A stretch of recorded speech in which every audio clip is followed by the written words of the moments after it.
সকলকে স্বাগত জানাই আইট্রিপলি চুয়েট স্টুডেন্ট ব্রাঞ্চ কর্তৃক আয়োজিত 3 পর্বের রেসপ্রো ফেজ 2 ট্র্যাক 4 এর ওয়ার্কশপ 4-এ। আজকে আমাদের ওয়ার্কশপের আলোচ্য বিষয় an overview of array signal processing. আজকের সন্ধ্যায় সঞ্চালক হিসেবে আছি আমি জোনায়েদ হাসান সিফাত, ইলেকট্রিক্যাল এবং ইলেকট্রনিক ইঞ্জিনিয়ারিং বিভাগের 2-2 আবর্তের একজন শিক্ষার্থী। আজ আমাদের উপস্থিত রয়েছেন দুজন সম্মানিত অতিথি। শুরুতেই স্বাগত জানাই আমাদের সম্মানিত অতিথি সাইদুর রহমান পাভেল ভাইকে। তিনি চুয়েট ইলেকট্রিক্যাল এবং ইলেকট্রনিক ইঞ্জিনিয়ারিং বিভাগের একজন গর্বিত অ্যালুমানাস। বর্তমানে তিনি আমেরিকার স্বনামধন্য প্রতিষ্ঠান টেম্পল ইউনিভার্সিটির অধীনে ইলেকট্রিক্যাল ইঞ্জিনিয়ারিং এর উপর পিএইচডি এবং এমএসসি ডিগ্রি প্রোগ্রামে অধ্যয়নরত রয়েছেন। তার গবেষণার বিষয়বস্তুগুলো হলো advance array signal processing, direction of arrival DOA estimation, time frequency analysis এবং machine learning and deep learning in wireless system. Neural network MIMO system array processing এর উপর তার সম্পাদিত একাধিক রিসার্চ পেপার বিভিন্ন সম্মানজনক কনফারেন্সে প্রকাশিত হয়েছে। আজকের সেশনে আমরা তাকে আমাদের মাঝে পেয়ে অত্যন্ত উচ্ছ্বসিত এবং গর্বিত, এবং আমরা আন্তরিকভাবে স্বাগত জানাই আমাদের অন্যতম অতিথি মির্জা আসিফ হায়দার জয় ভাইকে। তিনিও চুয়েট ইলেকট্রিক্যাল এবং টেলিকমিউনিকেশন ইঞ্জিনিয়ারিং বিভাগের একজন গর্বিত অ্যালামনাস। বর্তমানে তিনি ডিজিটাল সিগন্যাল প্রসেসিং ইঞ্জিনিয়ার হিসেবে ক্যালিফোর্নিয়ার মার্ভেল টেকনোলজিতে ইন্টার্নশিপ করছেন। তাছাড়া তিনি টেম্পল ইউনিভার্সিটি এর অধীনে ইলেকট্রিক্যাল ইঞ্জিনিয়ারিং উপর পিএইচডি এবং এমএসসি ডিগ্রি প্রোগ্রামে অধ্যয়নরত রয়েছেন। তার গবেষণার বিষয়বস্তুগুলো হলো reconfigurable intelligence surface RIS, integrated sensing and communication ISAC, sparse array signal processing এবং চ্যানেল এস্টিমেশন অ্যান্ড প্রেডিকশন। তার সম্পাদিত রিসার্চ পেপারগুলোর বিষয়বস্তুগুলো হলো RIS aided integrated sensing and communication, MIMO channel estimation and prediction, system exploiting 2D sparse array system. আজকের সেশনে আমরা তাকেও আমাদের মাঝে পেয়ে অত্যন্ত গর্বিত। আজকের সেশনে আমরা মূলত আলোচনা করব অ্যারে সিগন্যাল প্রসেসিং এবং এই সংক্রান্ত রিসার্চের বিভিন্ন পদ্ধতি এবং খুঁটিনাটি নিয়ে, এবং এরই সাথে এই সকল বিষয়ে আমাদের সম্মানিত অতিথি বক্তার অভিজ্ঞতা সম্পর্কে। আশা করছি আমরা সবাই আজকের এই ইনফরমেটিভ সেশনটি উপভোগ করার জন্য প্রস্তুত। ভাই, আপনারা প্রেজেন্টেশন শুরু করতে পারেন। আমাদের সকল শ্রোতাদের প্রশ্ন করার জন্য অনুরোধ করছি। আমাদের কিউএনএ সেকশন এবং হ্যান্ড রেজ করার মাধ্যমে আপনারা প্রশ্ন করতে পারেন। আশা করছি আজকের সেশনটি আমাদের জন্য ফ্রুটফুল হবে।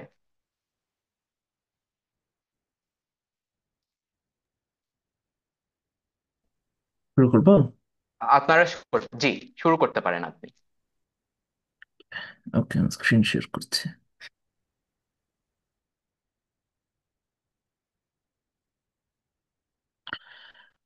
ধন্যবাদ সিফাত আর উপস্থিত সবাইকে। মূলত আজকে আমাদের সাবজেক্ট ওভারভিউ হচ্ছে অ্যারে সিগন্যাল প্রসেসিং এর উপরে। যদিও অনেক বেশি পরিমাণে আম, জিনিস রাখা যেত, কিন্তু আমার মনে হয় যে মানে বিশেষ করে সাইদু ভাই অনেক কাজ করছেন বিষয়টি নিয়ে।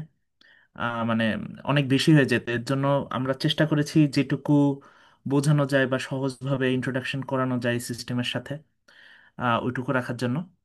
তো আমরা মূলত হচ্ছে দেখব বিভিন্ন অ্যাপ্লিকেশন নিয়ে কাজ হচ্ছে, মূলত 5G এবং আদার অ্যাপ্লিকেশনস আছে সিগন্যাল প্রসেসিং এর। এবং মেনলি আমরা দুইটা টার্ম নিয়ে আলোচনা করব, যে দুইটা টার্ম সব থেকে বেশি কাজ হয় বা ফেমাস।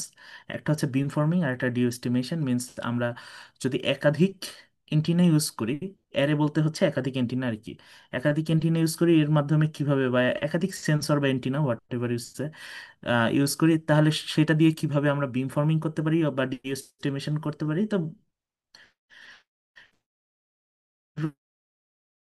স্টার্টিং এভরিথিং, মানে জিনিসটাকে একটু কথা বলা দরকার। তো নর্মালি কারোর কি এন্টিনা সম্পর্কে কোনো আইডিয়া আছে? নর্মালি তো সবাই জানি যে সেলফোনে, টাওয়ারে, সবখানে এন্টিনা আছে, তাই না? রেসপন্সিভ হতে পারে, সমস্যা নেই, মানে অন্যরাও কথা বলতে পারে। তো আমরা তো জানি যে এন্টিনা হচ্ছে নর্মালি কি করে, সিগন্যাল রেডিয়েট করে বা সিগন্যাল রিসিভ করে, তাই না? তো এখানে যদি আমরা হাফ সাইকেল নেই, নর্মালি আমরা আইসোট্রপিক এন্টিনা বলতে যেটা বুঝি যে একটা এন্টিনা যদি থাকে, সে 360 অ্যাঙ্গেলে সব দিকে রেডিয়েশন করবে, অথবা আমি সিগন্যাল রিসিভও করতে পারি যে কোনো ডিরেকশন থেকে। সেই ক্ষেত্রে নর্মালি একটা এন্টিনা যদি থাকে, এরকম একটা হাফ বিম প্যাটার্ন এরকম হতে পারে, মানে সব বিম প্যাটার্ন না, মূলত যে সিগন্যাল রেডিয়েশনটা কার্ভটা এরকম হতে পারে হাফ সাইকেলে। এখন দেখেন, যদি দুইটা এন্টিনাকে আমরা পাশাপাশি, এখানে ভাবতে পারো যে এটা ওয়াটার ড্রপ হিসেবে দেখতে পারো, যে ওয়াটার ড্রপ যখন দেই যেভাবে করে ওয়েভগুলো ছড়ায় যায়, ওইরকমই জিনিসটা, প্যাটার্নটা। একাধিক অ্যান্টেনা হলে যেটা হয়, যদি আমরা সেম ফ্রিকোয়েন্সিতে, এটা একটা সাইনোসয়েডাল কার্ভের মতো আর কি, সিগন্যাল আমি ট্রান্সমিট করতেছি। তো যদি সেম ফ্রিকোয়েন্সিতে সেম সিগন্যাল ট্রান্সমিট করে দুটো অ্যান্টেনা, সেই ক্ষেত্রে দেখেন যে এখানে আম, এখানে কিন্তু আমরা কনস্ট্রাকটিভ ফেজে দেখতে পাচ্ছি যে সিগন্যালগুলো অ্যালাইন করতেছে, মানে এখানে যখন কনস্ট্রাকশন হচ্ছে তখন সিগন্যাল পাওয়ার বেড়ে যাচ্ছে। যেসব জায়গায় একটা আরেকটাকে ডিস্ট্রাকটিভ ফেজে যাচ্ছে, সেখানে কিন্তু সিগন্যাল ডিস্টর্টেড হয়ে যাচ্ছে। সো এখানে দেখতে পাচ্ছি যে মেন বিমের দিকে বা হরাইজন্টাল এক্সিসে পাওয়ার বাড়ানো সম্ভব একাধিক এন্টিনা ইউজ করে। তো যত বেশি পরিমাণে আমি এন্টিনা ইউজ করব, দেখতেছি যে আমার রেডিয়েশন বা স্ট্রেংথ, সিগন্যাল স্ট্রেংথটা তত বেশি স্ট্রং করা পসিবল। সো এরকম দেখা যাচ্ছে যে যত বেশি আমি এন্টিনা ইউজ করব, আমার সিগন্যাল স্ট্রেংথ কোনো একটা ডিরেকশনের দিকে তত বেশি বাড়ানো যাবে। এইটাই হচ্ছে মূলত বিম ফর্মিং এর বেসিক। মানে আমি যদি একাধিক অ্যারেতে একাধিক এলিমেন্ট ইউজ করি, আমি কোনো একটা ডিরেকশনের দিকে সিগন্যালের স্ট্রেংথ বাড়াতে পারবো।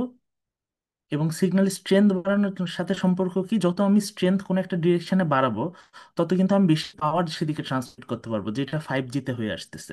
মানে আমি বিম ফর্মিং করে কোনো একটা স্পেসিফিক ইউজারের দিকে বা সেলফোন বা এপির দিকে আমি হচ্ছে পাওয়ারকে কনসেন্ট্রেট করতেছি। তো যদি আমরা সিম্পল ভিডিওটা দেখি, যে আমি যেহেতু এখানে একাধিক এন্টিনা ইউজ করতেছি, যেহেতু এগুলোকে ইলেকট্রিক্যালি এগুলোর ফেজ কন্ট্রোল করা সম্ভব প্রতিটা এন্টিনা।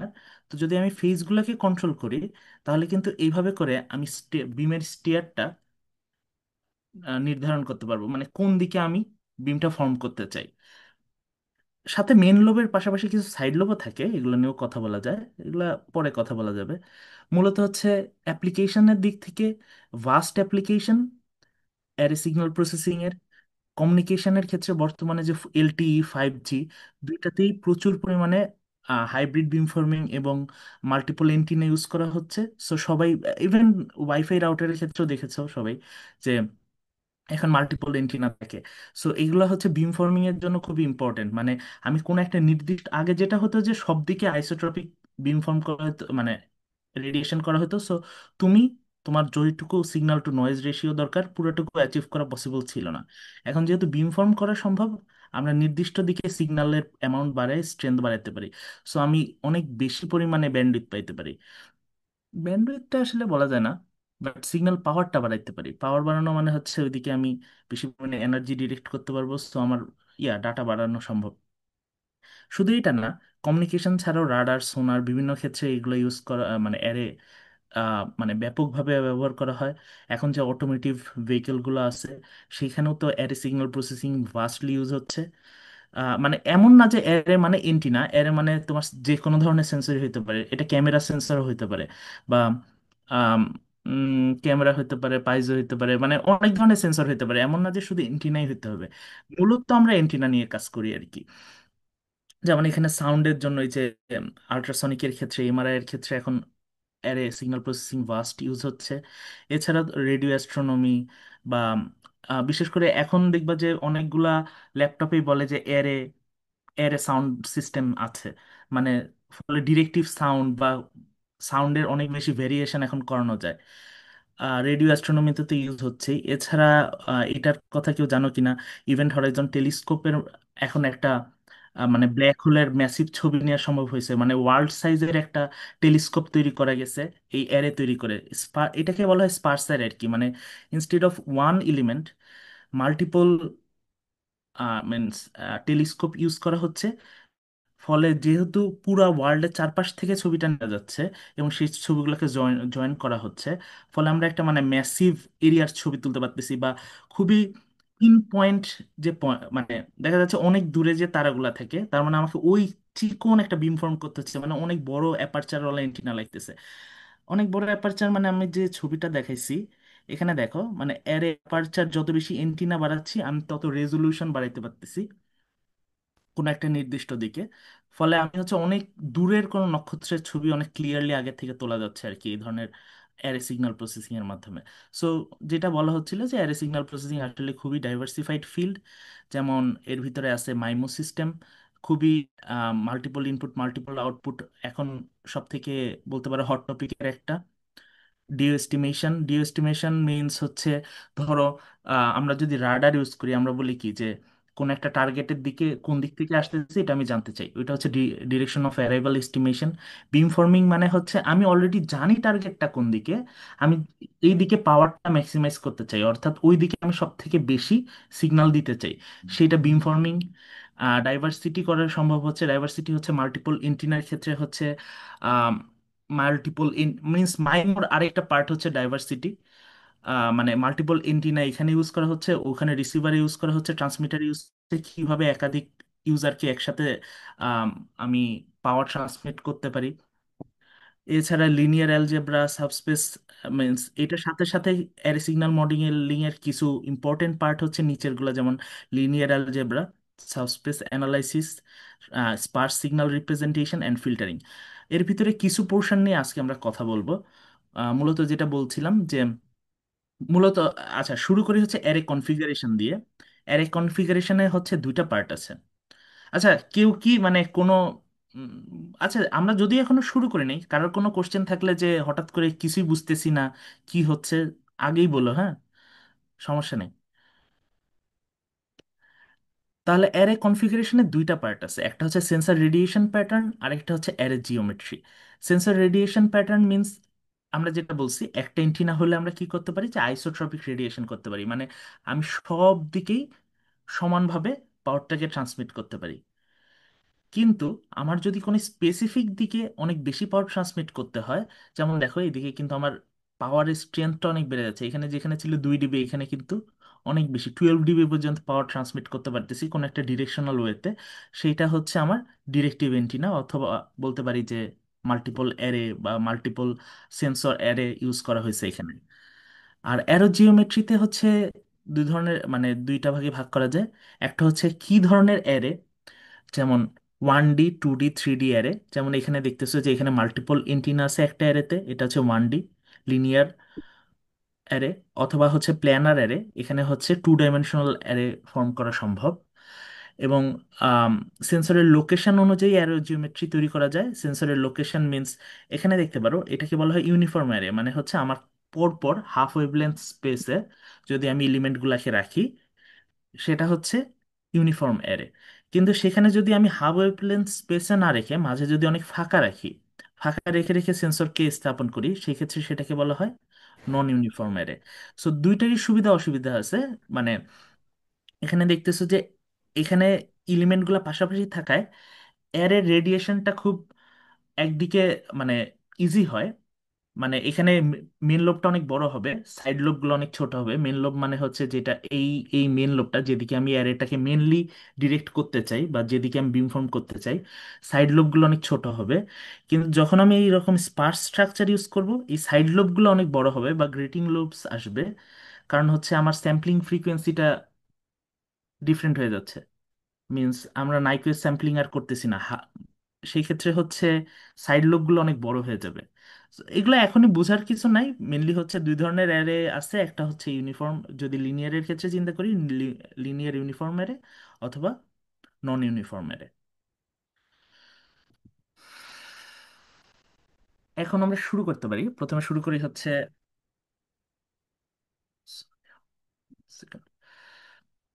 ইউনিফর্ম লিনিয়ার অ্যারে দিয়ে।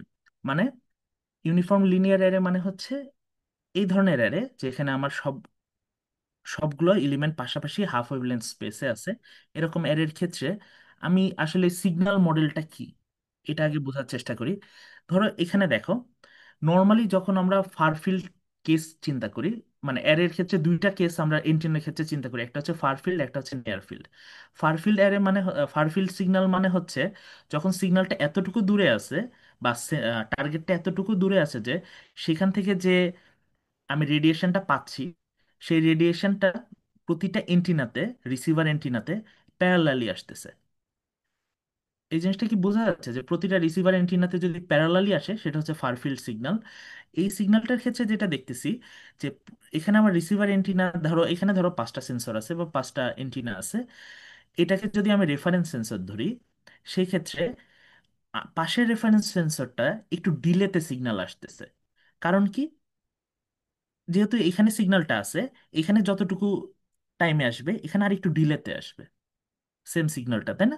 তার মানে প্রতিটা সেন্সরে আমার রেফারেন্স সিগন্যাল থেকে হয়তো ডিলেতে সিগন্যালটা আসবে। এই ডিলেটাকে আমরা কিভাবে রিপ্রেজেন্ট করতে পারি? ডি হচ্ছে distance between the antennas. So D sine theta. এই থেটা মিনস হচ্ছে কত অ্যাঙ্গেলে রেফারেন্স সিগনালে, মানে আমার টার্গেটটা, রেফারেন্স সিগন্যাল ওর টার্গেটটা আসতেছে, অ্যাঙ্গেল অফ অ্যারাইভাল। এটা হচ্ছে theta, D sine theta by C. এটা হচ্ছে আমার পার সেন্সর। ধরে নেই আমরা এন নাম্বার অফ এন্টিনা আছে এখানে। সেই ক্ষেত্রে যেহেতু কনসিডার করতেছি এটা ন্যারো ব্যান্ড সিগন্যাল, এখানে আমি যে কোনো সিগন্যাল ধরতে পারি, যেমন এএসকে, এফএসকে, যে কোনো সিগন্যালের জন্য এসটি হচ্ছে ধরলাম যে আমার কমপ্লেক্স সিগন্যাল, এবং আমার ক্যারিয়ার ফ্রিকোয়েন্সি দিয়ে মডুলেট করে থাকি, তাই না সিগন্যালটাকে? এটা তো আমরা জানি, আমরা যেটুকু পড়ছি যে এএম সিগন্যালকে কি করা হয়, যে একটা ক্যারিয়ার ফ্রিকোয়েন্সি দিয়ে মডুলেট করে পাঠানো হয়। ধরলাম যে এটা হচ্ছে কমপ্লেক্স ক্যারিয়ার ফ্রিকোয়েন্সির যে এক্সপোনেনশিয়াল টার্মটা, এখানে ওমেগার ভিতরে 2π f ক্যারিয়ার ফ্রিকোয়েন্সিটা আছে আর কি।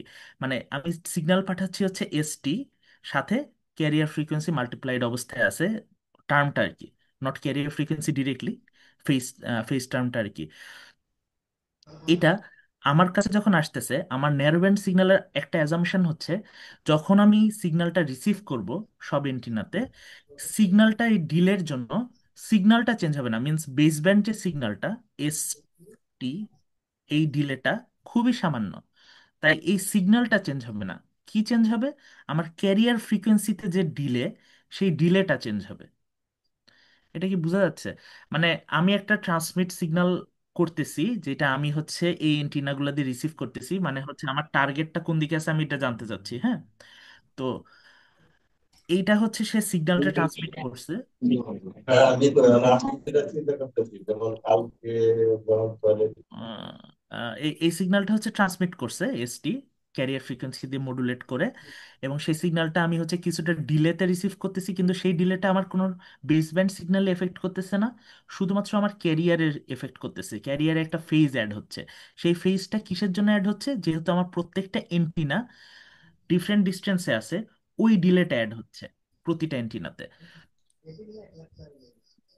তো এইটাকে আমি কিভাবে লিখতে পারি? এই যে এটা তো আমার সিগন্যাল ছিল এসটি, সাথে ক্যারিয়ার ছিল হচ্ছে e⁻j⍵t, সাথে একটা এক্সট্রা ফেজ অ্যাড হচ্ছে ফাই। এই ফর্মেটটাকে আমি যদি আলাদা করে রাখি, এই ফাই টার্মটা অ্যাড হচ্ছে আমার প্রতিটা এন্টিনার জন্য। এই এন্টিনার এই ফাই টার্মটা বা ফেজ ডিলে যে অ্যাড হচ্ছে, এটাকে আমরা বলি হচ্ছে স্টিয়ারিং ভেক্টর, বা কোন ডিরেকশন থেকে আমার কাছে সিগন্যালটা আসতেছে। এইটাকে কিভাবে লেখা যায়? যেহেতু প্রতিটা এন্টিনা হচ্ছে হাফ ওয়েভলেন্থ স্পেসে, আমি যদি এইটার এই ফাই এর জায়গায় হচ্ছে আমি যদি এই আহ, মানে ডিলে টার্মটা লিখি আর কি, ওমেগা টাউ, এই ডিলে টার্মটা যদি অ্যাড করি, তাহলে প্রতিটা এন্টিনার জন্য এই ডিলে টার্ম অ্যাড হচ্ছে। সো রেফারেন্স সিগনালে আমার কোনো ডিলে নাই। প্রতিটা সিগন্যাল যত, মানে প্রতিটা সেন্সরের জন্য আমার ডিলে টার্ম অ্যাড হচ্ছে। তো প্রথম ডিলে টার্ম হচ্ছে e⁻j⁵, তারপরেরটা কি হবে? e⁻j⁵।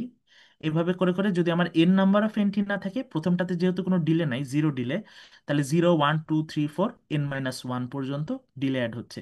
এই ডিলে টার্মটাকে আমার বলা হচ্ছে হচ্ছে স্টিয়ারিং ভেক্টর। মানে এই যে প্রতিটা সেন্সরে সেম সিগন্যালটাই আমি রিসিভ করতেছি এসটি, শুধু একটা ডিলে টার্ম অ্যাড হচ্ছে কেন? যেহেতু আমার এন্টিনা গুলা একটা থেকে আরেকটার স্পেসিং হচ্ছে ডি, কিছু স্পেসিং থাকার জন্য প্রতিটা এন্টিনাতে যেহেতু আমি আলাদা আলাদা একটা ফেজ টার্ম হ্যাড হচ্ছে, তাহলে আমার মেন সিগন্যালটা একই থাকতেছে, রিসিভ সিগন্যাল, শুধু আমার ডিলে টার্মটা হচ্ছে নাম হচ্ছে একটা, যদি আমি ভেক্টর আকারে লিখি এটা হচ্ছে স্টিয়ারিং ভেক্টর। যেহেতু আমার মাল্টিপল এন্টিনা আছে, N minus N number of antenna আছে, সো 0 থেকে n-1 টার্ম পর্যন্ত অ্যাড হচ্ছে। এই পর্যন্ত কি ক্লিয়ার? মানে আমরা মূলত যেটা বলতে চাচ্ছি যে যদি আমার একাধিক এন্টিনা থাকে, আমার সিগন্যালটা আমি প্রতিটা এন্টিনাতেই একই সিগন্যালই রিসিভ করব, শুধু রেফারেন্স সিগন্যাল থেকে বা রেফারেন্স সেন্সর থেকে অন্য সিগন্যালগুলো একটু ডিলেড হবে। এই ডিলে টার্মটা হচ্ছে এটা।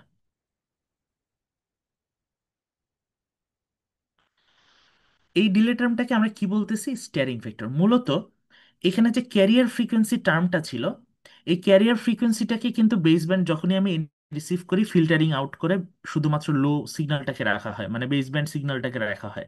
সো ক্যারিয়ার ফ্রিকোয়েন্সি যদি ধরো 77 গিগাহার্টজ হয়, এত হবে না হয়তো, 2.3 গিগাহার্টজ আছে ক্যারিয়ার ফ্রিকোয়েন্সি মেন সিগন্যালটা। তো বেস ব্যান্ড সিগন্যালটা তোমরা, আমি আমি চুয়েটে থাকতে আমার মনে আছে আমি পড়ছি, সো আমার মনে হয় তোমরা পড়ছো যে একটা ক্যারিয়ার ফ্রিকোয়েন্সি থাকে, বেস ব্যান্ড সিগন্যালটা হচ্ছে ওইটা দুই পাশে এইভাবে করে থাকে, মানে, ওই ক্যারিয়ার সিগন্যালটা দুই পাশে। তো ওই বেস ব্যান্ড সিগন্যালটাই যদি আমি ফিল্টার আউট করে ফেলি, মানে সরি, ক্যারিয়ার ফ্রিকোয়েন্সিটা যদি ফিল্টার আউট করে ফেলি, তাহলে কিন্তু আমার শুধু থাকতেছে কি, বেস ব্যান্ড সিগন্যাল অ্যান্ড ফেজটা। ফেজ মানে হচ্ছে এই ফেজটা আসতেছে কেন, কোন অ্যাঙ্গেল থেকে আমার এন্টিনার উপরে সিগন্যালগুলো আসতেছে, সেই অ্যাঙ্গেলের টার্মটা থাকতেছে, মানে এই টার্মটা থাকতেছে, এটাকে হচ্ছে এ থেটা দিয়ে রিপ্রেজেন্ট করা হয়েছে। এ বোল্ড করে লেখা হয়েছে, মানে এটা ভেক্টর টার্ম, মানে একাধিক এন্টিনা যেহেতু আছে, তাই আমরা এটাকে বোল্ড টার্ম করে লিখছি।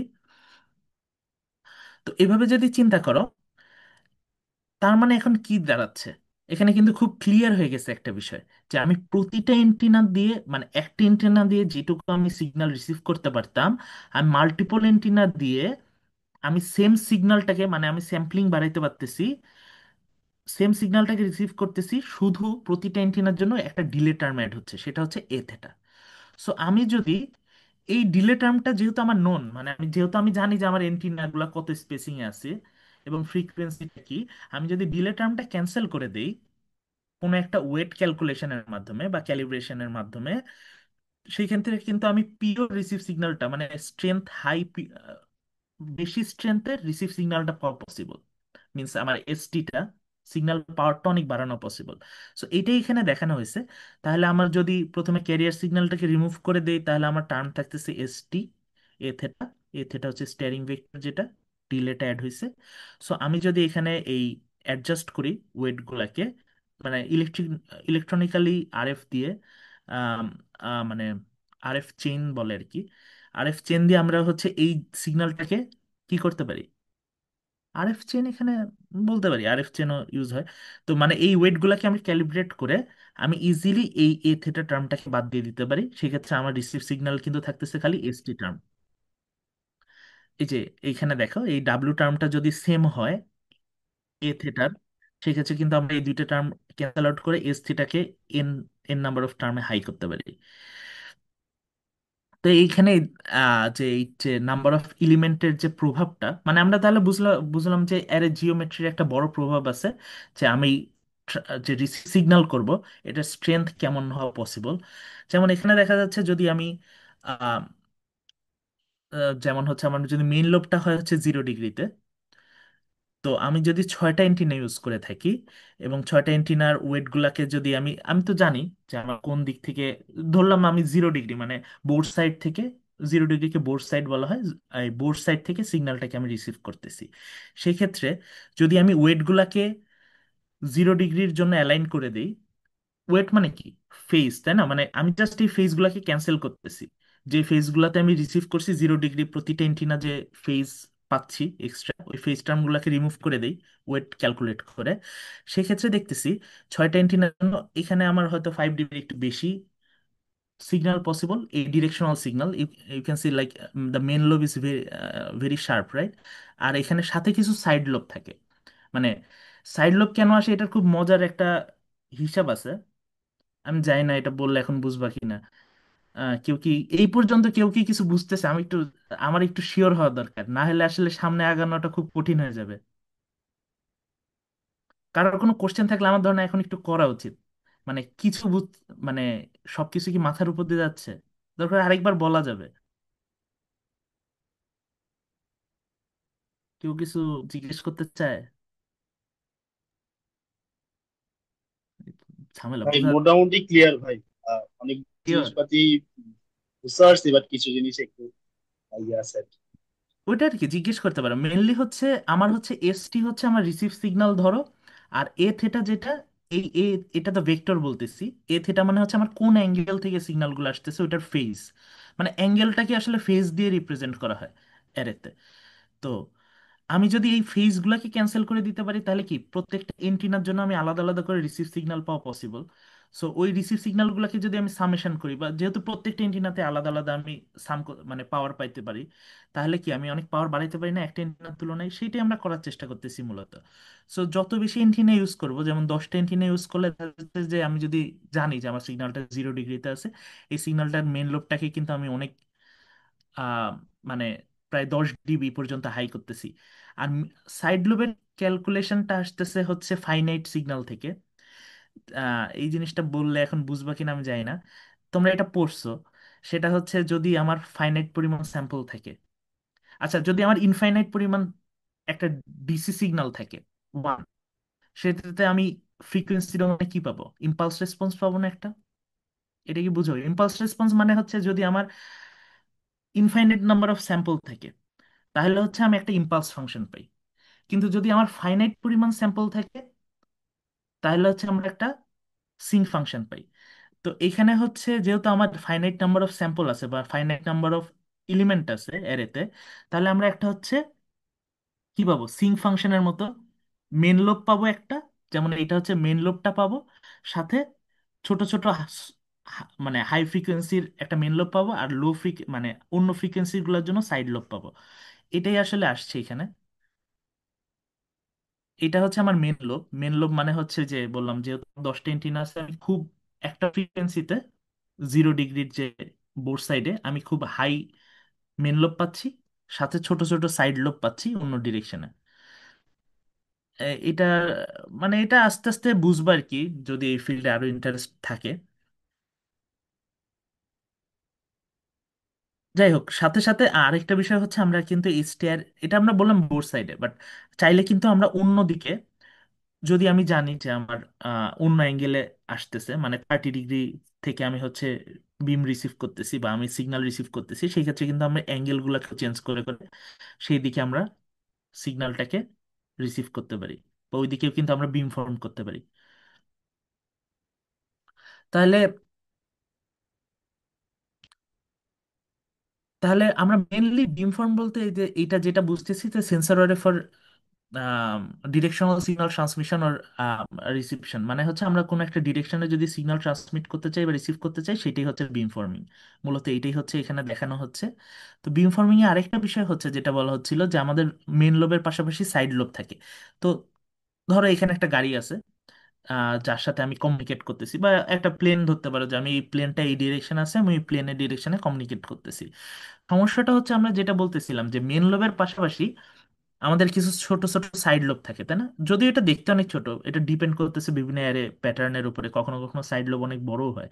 তো সাইড লোবের মেন প্রবলেমটা হচ্ছে যদি সাইড লোব বরাবর কোনো সিগন্যাল, মানে ধরো এইটা তো সাইড লোব, যদি এইখানে একটা গাড়ি থাকতো তাহলে হয়তো কি মেন লোবে যদি অ্যারে ভাবতো যে ওকে 100 মিটার দূরে একটা গাড়ি আছে, তাই না?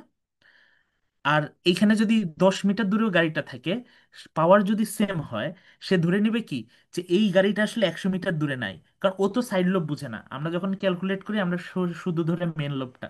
তো সে মনে করবে কি যে আসলে 10 মিটার দূরে গাড়ি আছে, যদিও গাড়িটা আছে মানে সাইড লোবের কাছাকাছি। যদি কোনো আরেকটা সিগন্যাল চলে আসে বা আরেকটা কোনো ট্রান্সমিটার চলে আসে বা আরেকটা কোনো গাড়ি চলে আসে বা কিছু চলে আসে, সেই সাইড লোবের জন্য ওই সিগন্যালটা ডিসটর্টেড হয়ে যায়, অথবা আমরা বুঝতে পারি না যে আসল ডিরেকশনে ওই টার্গেটটা কত দূরে আছে।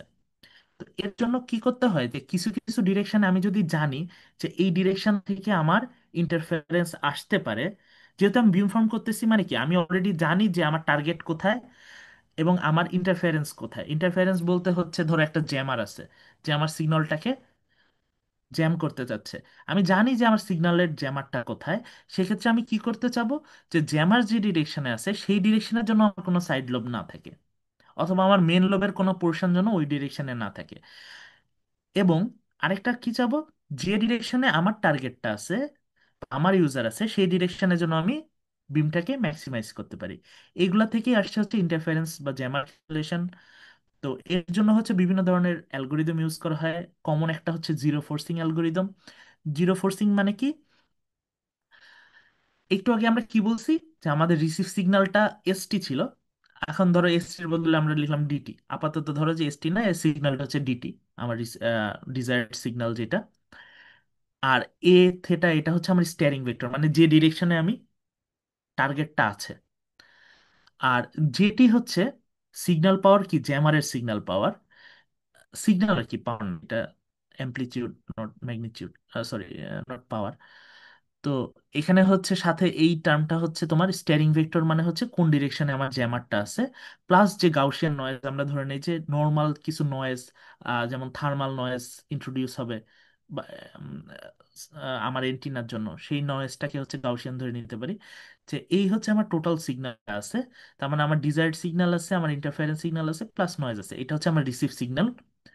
মাল্টিপল এন্টিনা, ধরো আমার 5টা এন্টিনা আছে, 5টা এন্টিনা দিয়ে আমি এই সিগন্যালটাকে একসাথে রিসিভ করছি। এখন আমি জানি যে আমার ডিজায়ার্ড, আপাতত ধরে নাও বিমফর্মিং এর, যে আমি জানি যে আমার মানে ডিজায়ার্ড ডিরেকশনটা কোন দিকে, মিনস এই থেটাটা কোন দিকে, জ্যামার কোন দিকে। সেক্ষেত্রে আমি কি করতে পারি, আমার কাজ হচ্ছে জ্যামারের দিকে এমনভাবে ওয়েটকে ডিস্ট্রিবিউট করা। ওয়েট মানে হচ্ছে এই যে ওয়েটগুলোকে ক্যালিব্রেট করতেছিলাম এন্টিনার, এই ওয়েটগুলোকে এমনভাবে ক্যালিব্রেট করা যাতে ওই দিকে আমি একটা জিরো বিম হয়, ওইদিকে যাতে কোনো পাওয়ার না থাকে। তাহলে এটা তো আমার রিসিভ সিগন্যাল। রিসিভ সিগন্যাল হচ্ছে, এটা হচ্ছে আমার রিসিভ সিগন্যাল। এটা মাল্টিপ্লাই করতেছি প্রথমে আমি ওয়েট দিয়ে, তাই না? তাহলে আমি ওয়েটটাকে এমন ভাবে ক্যালিব্রেট করবো যাতে এই টার্মটা জিরো হয়ে যায়, তাহলে শুধু আমার ডিজায়ার্ড সিগন্যাল থাকে। সো এই ওয়েট টার্মটাকে তুমি যদি দেখো, এই ওয়েট টার্মটা হচ্ছে ডাব্লিউ ইকোয়াস টু হচ্ছে আই, আইডেন্টিটি ম্যাট্রিক্স।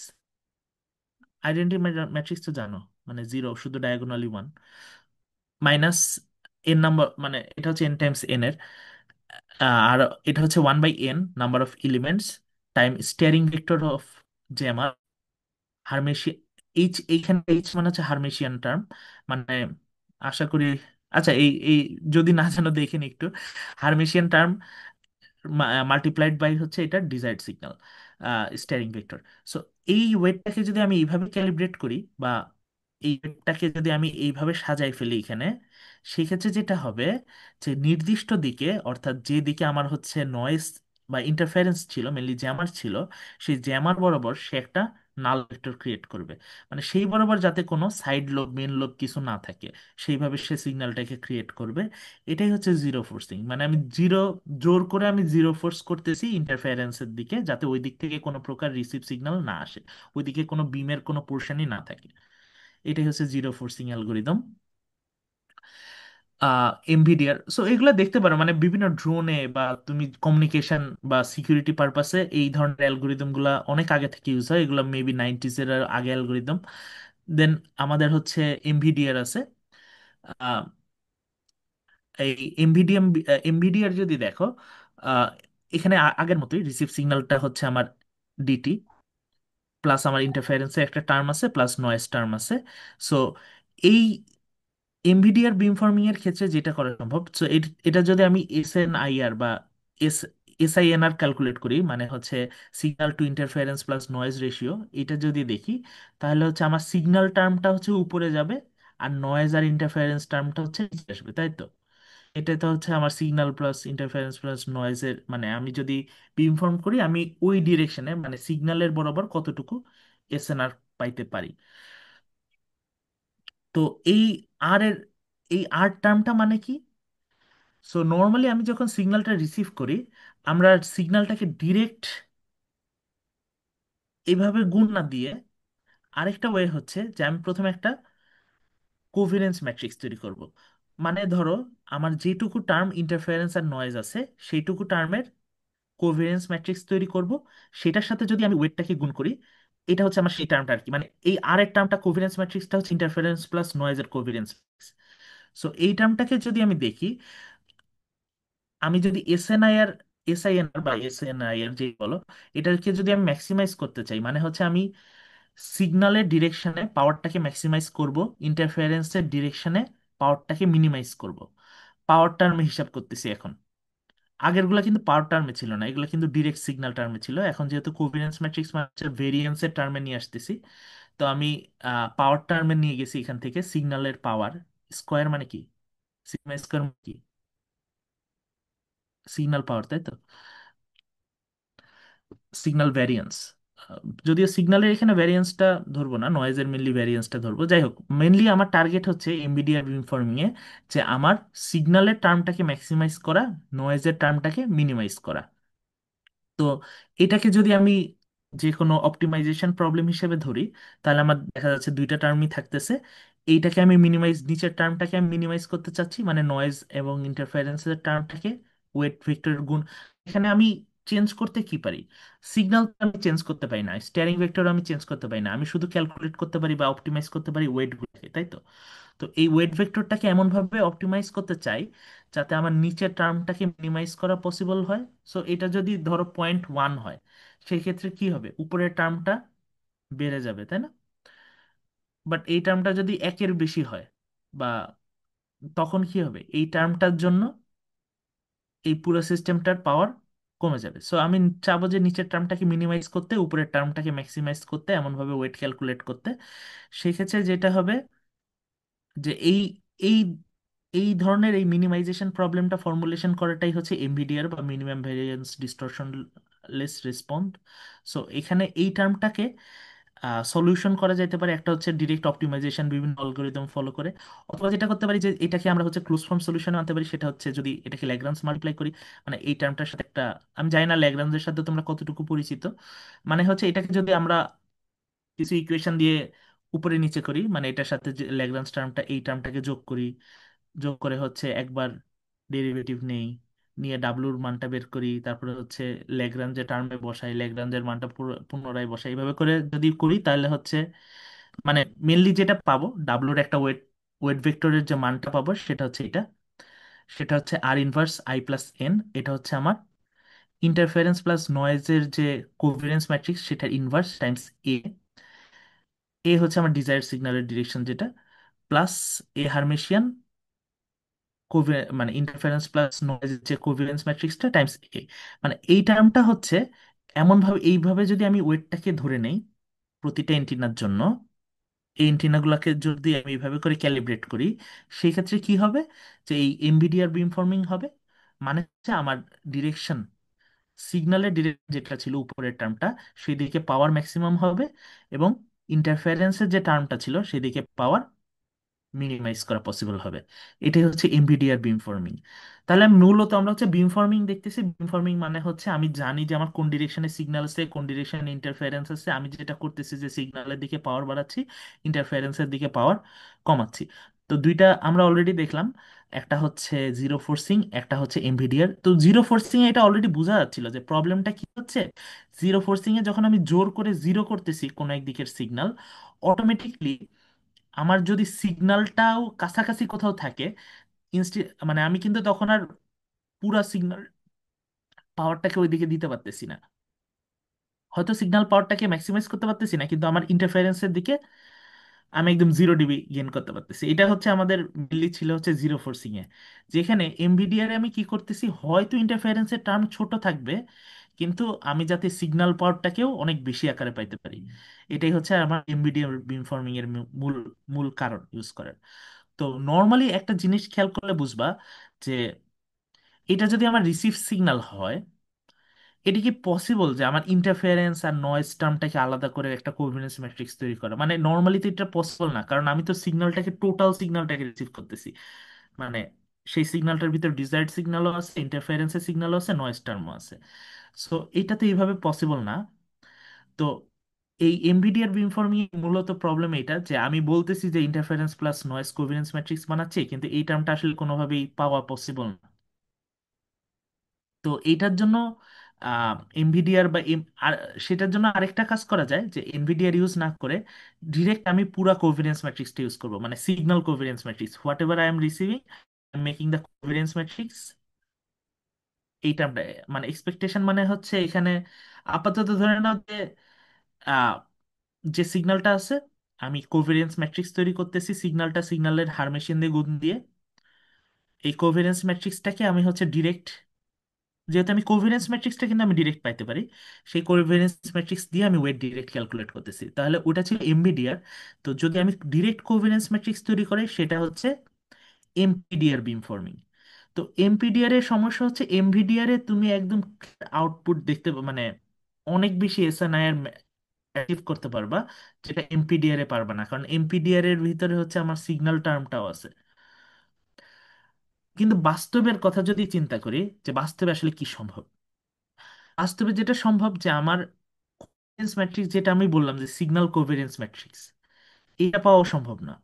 মূলত কি হয় যে আমি যখন একটা সিগন্যাল ট্রান্সমিট হচ্ছে ওই সিগন্যালটা বিভিন্ন টাইমে স্যাম্পল নেওয়া পসিবল, মানে আমি হয়তো 10 সেকেন্ড ধরে অনেকগুলো স্যাম্পল কালেক্ট করলাম, এই স্যাম্পলগুলোকে আমি যদি স্ট্যাটিস্টিক্যালি সাম করি তাহলে ওই সামটা হবে হচ্ছে আমার স্ট্যাটিস্টিক্যাল রিপ্রেজেন্টেশন। ওই সামেশনের যদি আমি কোভেরিয়েন্স ম্যাট্রিক্স তৈরি করি এটা পসিবল, মানে হচ্ছে আমরা আগে কি বলতেছিলাম যে আমরা একটা সিগন্যাল রিসিভ করতেছি, তাই তো? এই রিসিভ সিগন্যালটা একটা টাইম স্যাম্পলে না করে আমি যদি 100টা টাইম স্যাম্পলে করি, সেটাকে যদি সামেশন করি, করে যদি সেটার কোভেরেন্স ম্যাট্রিক্সটা তৈরি করি, সেই কোভেরেন্স ম্যাট্রিক্সটা হচ্ছে সব থেকে মানে পাওয়ারটা হচ্ছে বাস্তবসম্মত বলতে পারো। সেই কোভেরেন্স ম্যাট্রিক্স দিয়ে যদি আমি সেম বিম ফর্মিংটাই করি, সেটাকে বলা হয় হচ্ছে স্যাম্পল ম্যাট্রিক্স ইনভার্সন বা এসএমআই বিম ফর্মিং।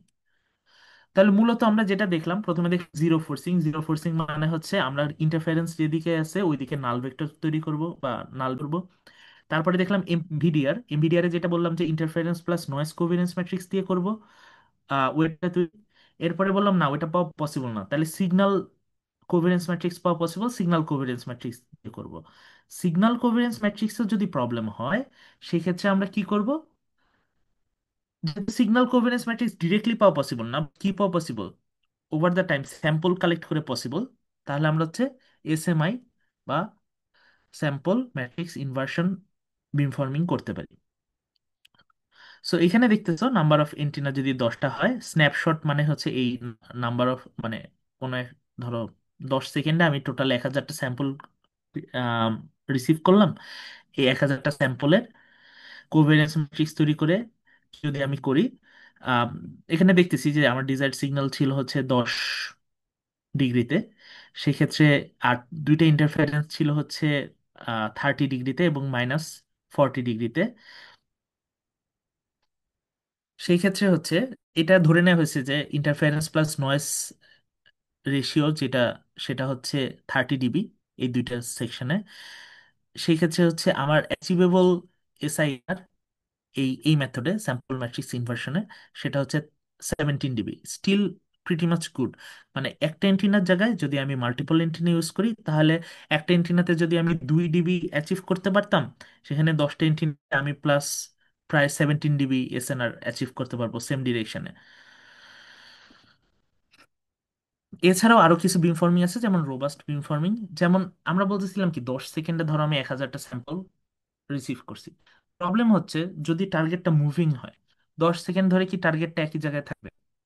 একই জায়গায় নাও থাকতে পারে, টার্গেটটা একটু একটু শিফট হবে।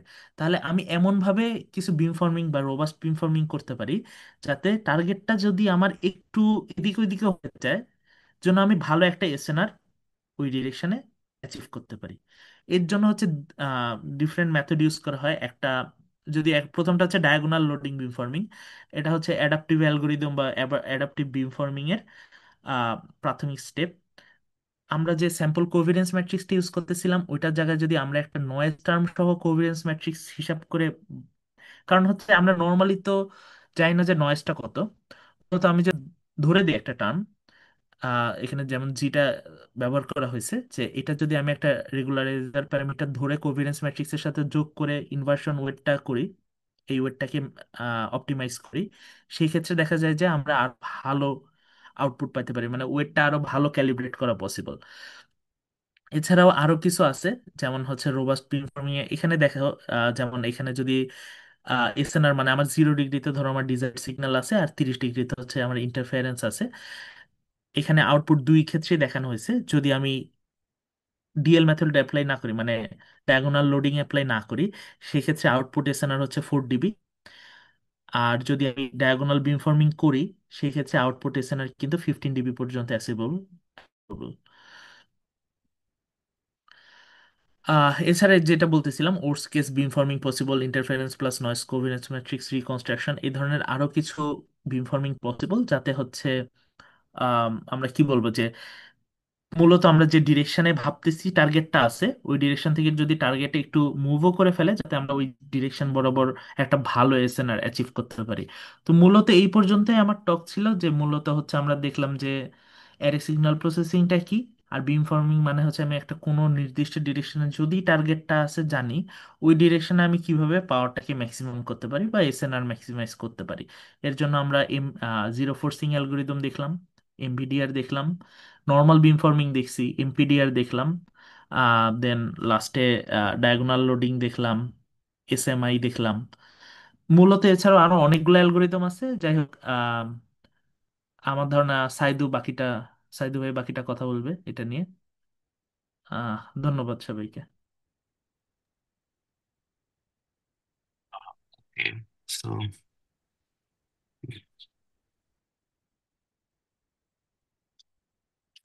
ধন্যবাদ আসিফ, তুমি বিম ফর্মিং টপিকটা সুন্দর করে কভার করছো। আহ, আশা করি বাকিদের যারা পার্টিসিপেন্ট আছে ওদের এখনো কিছু এনার্জি বাকি আছে।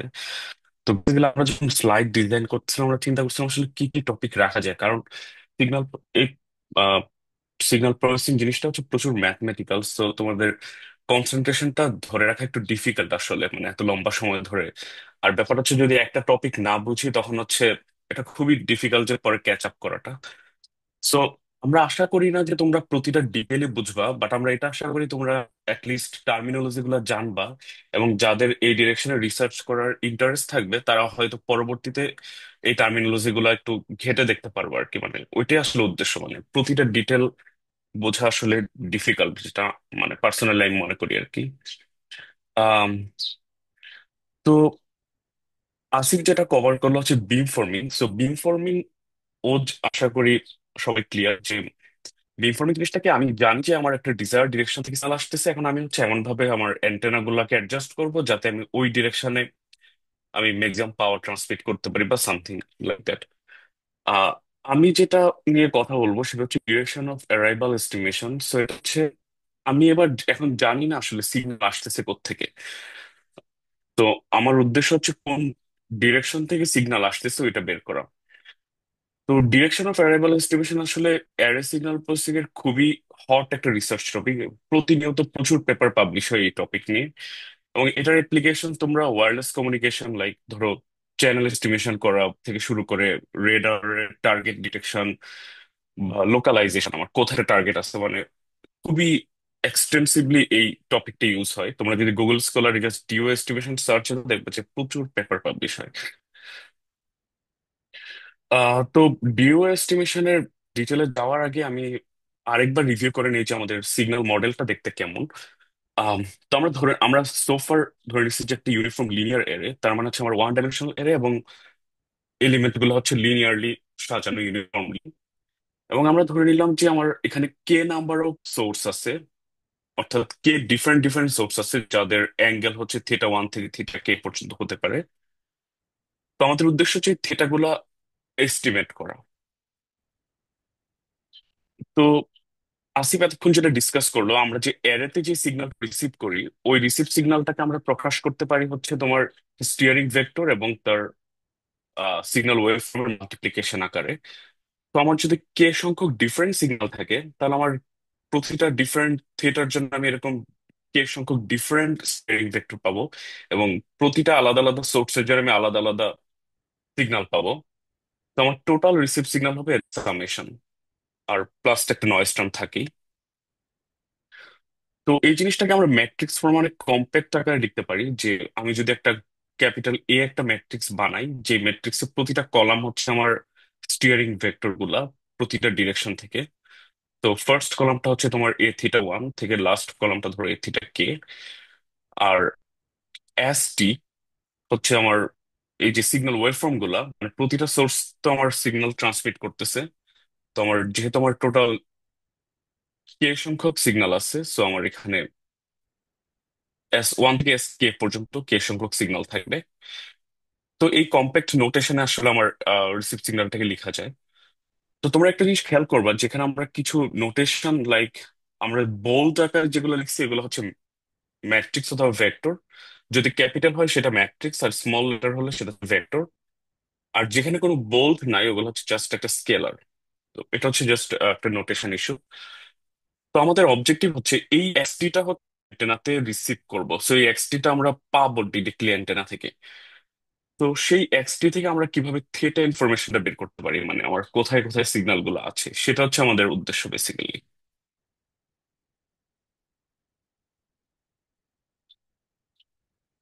আম ওকে, সো ডিও এস্টিমেশন একটা ওয়ে হচ্ছে আমরা বিম ফর্মিং এর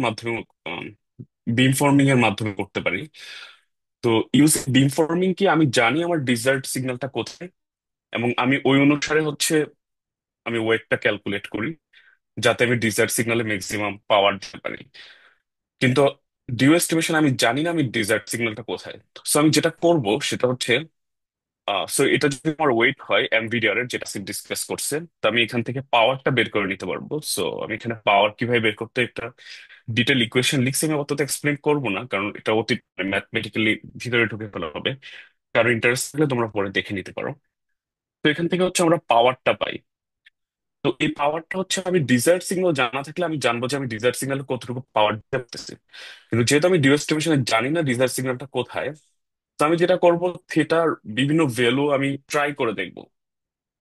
তো আমার যদি থিটার ভ্যালু, ফর এক্সাম্পল আমার ডিজায়ার সিগন্যাল 30 ডিগ্রি, কিন্তু আমি থিটা ট্রাই করতেছি 0 ডিগ্রি, তো আমার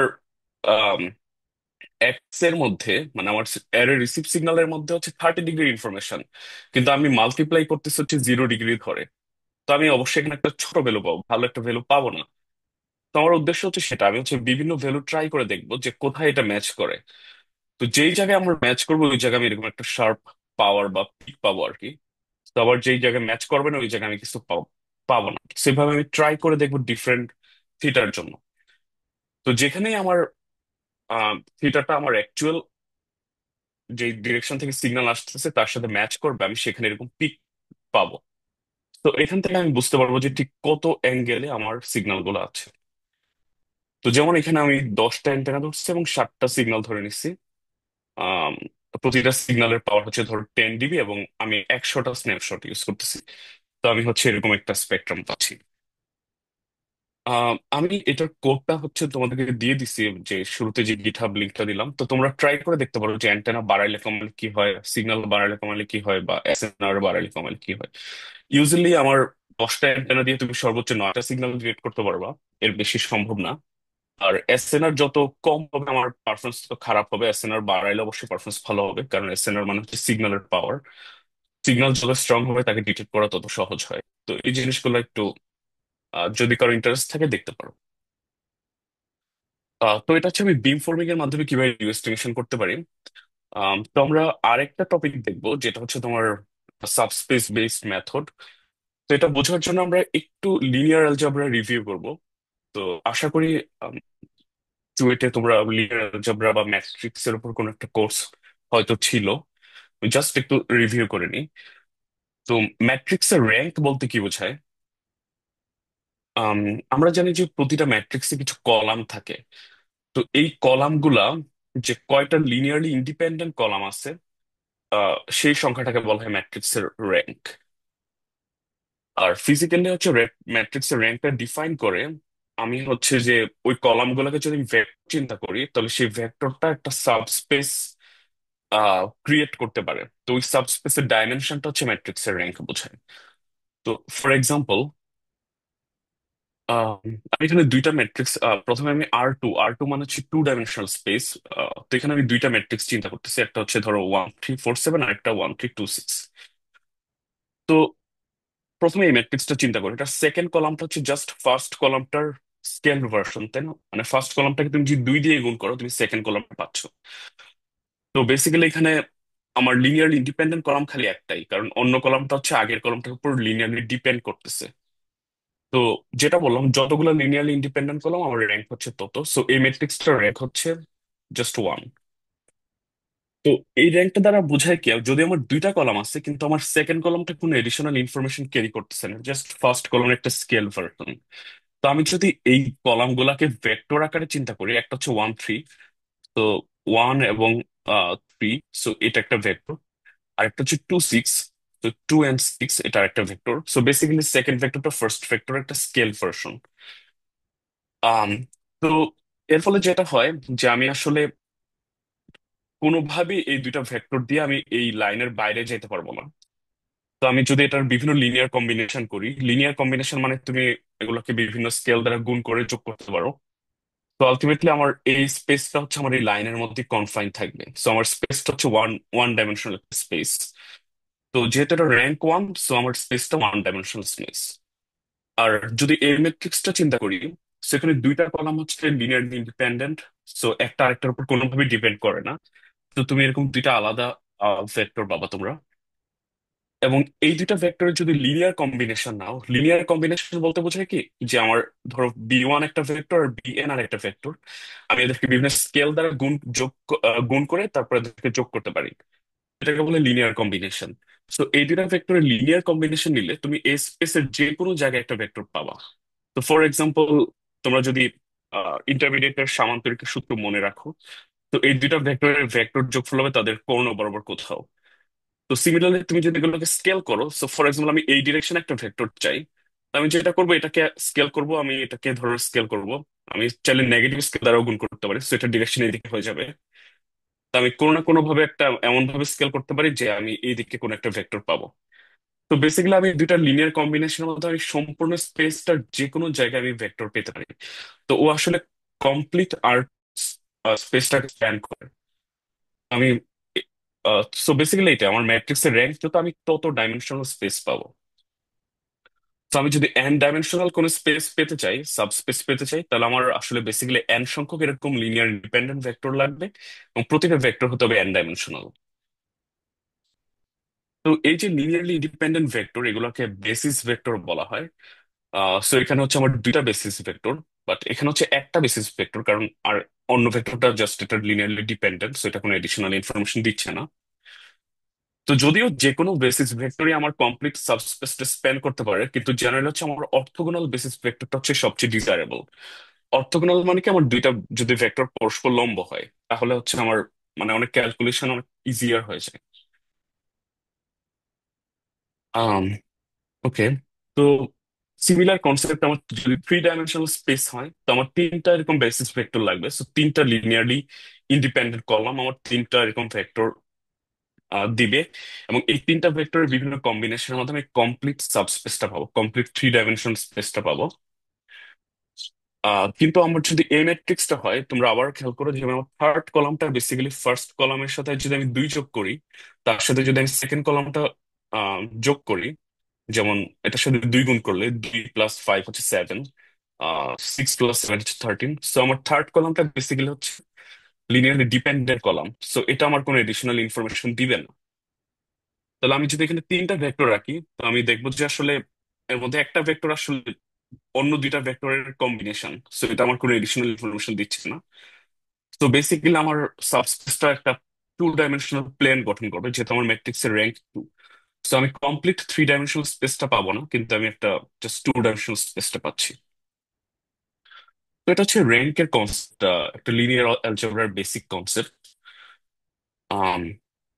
আরেকটা জিনিস ইম্পর্টেন্ট, সেটা হচ্ছে আমার আইগেন ডিকম্পোজিশন। তো এই যে এতক্ষণ ধরে যেটা বললাম যে বেসিক ভেক্টর,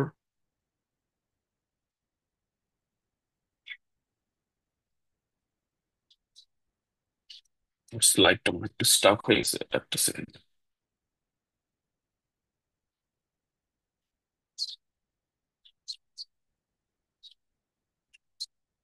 ওকে।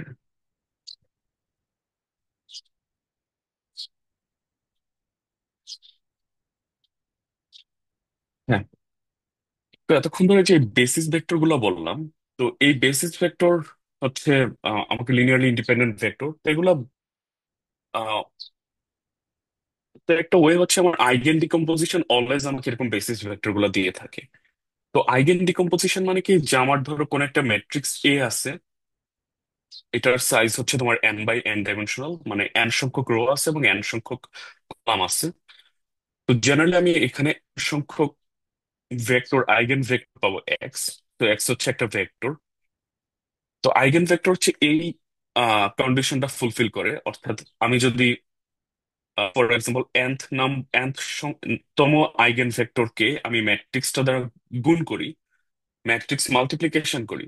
তো ইউজুয়ালি আমি যখন একটা ভেক্টর এবং ম্যাট্রিক্স মাল্টিপ্লিকেশন করি, ও যেটা করে ভেক্টরটার ডিরেকশনটা চেঞ্জ করে দেয়। ব্যাপারটা হচ্ছে কেমন, ধরো আমার এই নীল ভেক্টরটা আছে, আমি যদি এটাকে কোনো একটা ম্যাট্রিক্স দিয়ে মাল্টিপ্লিকেশন করি, তখন এই ভেক্টরটার ডিরেকশন চেঞ্জ হয়ে অন্যদিকে চলে আসে আর কি। তো ইউজুয়ালি হয়ে থাকে। কিন্তু আইগেন ভেক্টরের হচ্ছে একটা স্পেশাল প্রপার্টি আছে, আমি এটাকে তোমার ম্যাট্রিক্স দ্বারা মাল্টিপ্লিকেশন করলে ও ভেক্টরটার কোনো ডিরেকশন চেঞ্জ করে না, ও জাস্ট ভেক্টরটাকে স্কেল করে, ইদার বাড়ায় অথবা কমায়। কি পরিমাণ স্কেল করে সেটা নির্ভর করে এই ল্যামডা এন, যেটাকে বলে আইগেন ভ্যালু, আইগেন ভ্যালুটার উপর ডিপেন্ড করে। তো যেহেতু তোমার বললাম যে আমার আইগেন ভেক্টর গুলা হচ্ছে একটা বেসিস ভেক্টর, তো আমি সাবস্পেসের যে কোনো ভেক্টরকে আমি আইগেন ভেক্টরের লিনিয়ার কম্বিনেশনের মাধ্যমে প্রকাশ করতে পারি। তো আমার এন সংখ্যক যদি আইগেন ভেক্টর থাকে, তো আমি এগুলোকে বিভিন্ন স্কেল দ্বারা গুণ করে দেন যোগ করলে আমি যে কোনো ভেক্টরকে আমি এদের মাধ্যমে রিপ্রেজেন্ট করতে পারবো আইগেন ভেক্টরের লিনিয়ার কম্বিনেশনের মাধ্যমে। তো আমার ধরো যে এন সংখ্যক আইগেন ভেক্টর আছে, x1 থেকে xn পর্যন্ত, আমি যদি সবগুলোকে এভাবে কালেক্ট করে একটা ম্যাট্রিক্সের মধ্যে রাখি, তো ম্যাট্রিক্সটার প্রতিটা কলাম হচ্ছে আমার এক একটা আইগেন ভেক্টর। আর আইগেন ভ্যালু গুলা, যে ল্যামডা এন, এগুলোকে আমি কালেক্ট করে একটা ম্যাট্রিক্স এর মধ্যে এমন ভাবে সাজাবো যাতে এটা এরকম ডায়াগোনাল ফর্ম করে। অর্থাৎ ফার্স্ট ডায়াগোনালে আমার প্রথম আইগেন ভ্যালুটা, সেকেন্ড ডায়াগোনালে সেকেন্ড আইগেন ভ্যালুটা, এইভাবে সাজাই। তখন আমার এই যে আইগেন আইগেন ভেক্টরের যে ইকুয়েশনটা, তো আমার এন সংখ্যক আইগেন ভেক্টরের জন্য আমি এরকম এন সংখ্যক ইকুয়েশন পাবো, তাই না? যে ax1 equal to λ1x1, then ax2 equal to λ2x2, so this kind of N সংখ্যক আমি, ওকে। তো এন সংখ্যক ইকুয়েশন পাবো, সো এই ইকুয়েশন গুলোকে আমি কম্প্যাক্ট ফর্মে এরকম ম্যাট্রিক্স আকারে লিখতে পারি, মানে সেম জিনিসই মিন করে। সো আমার এ আর এখানে এক্সটা হচ্ছে আমার collection of all eigen vectors, then ল্যামডাটা হচ্ছে আমার এই ডায়াগোনাল ভেক্টরটা। সো তুমি যদি এখানে মানে ম্যাট্রিক্সটাকে ভাঙো, দেখবা যে আসলে আমি এরকম এন সংখ্যক ইকুয়েশন পাচ্ছি। সো সেম জিনিসটাকে আমি কম্প্যাক্ট ফর্মে রিপ্রেজেন্ট করলাম।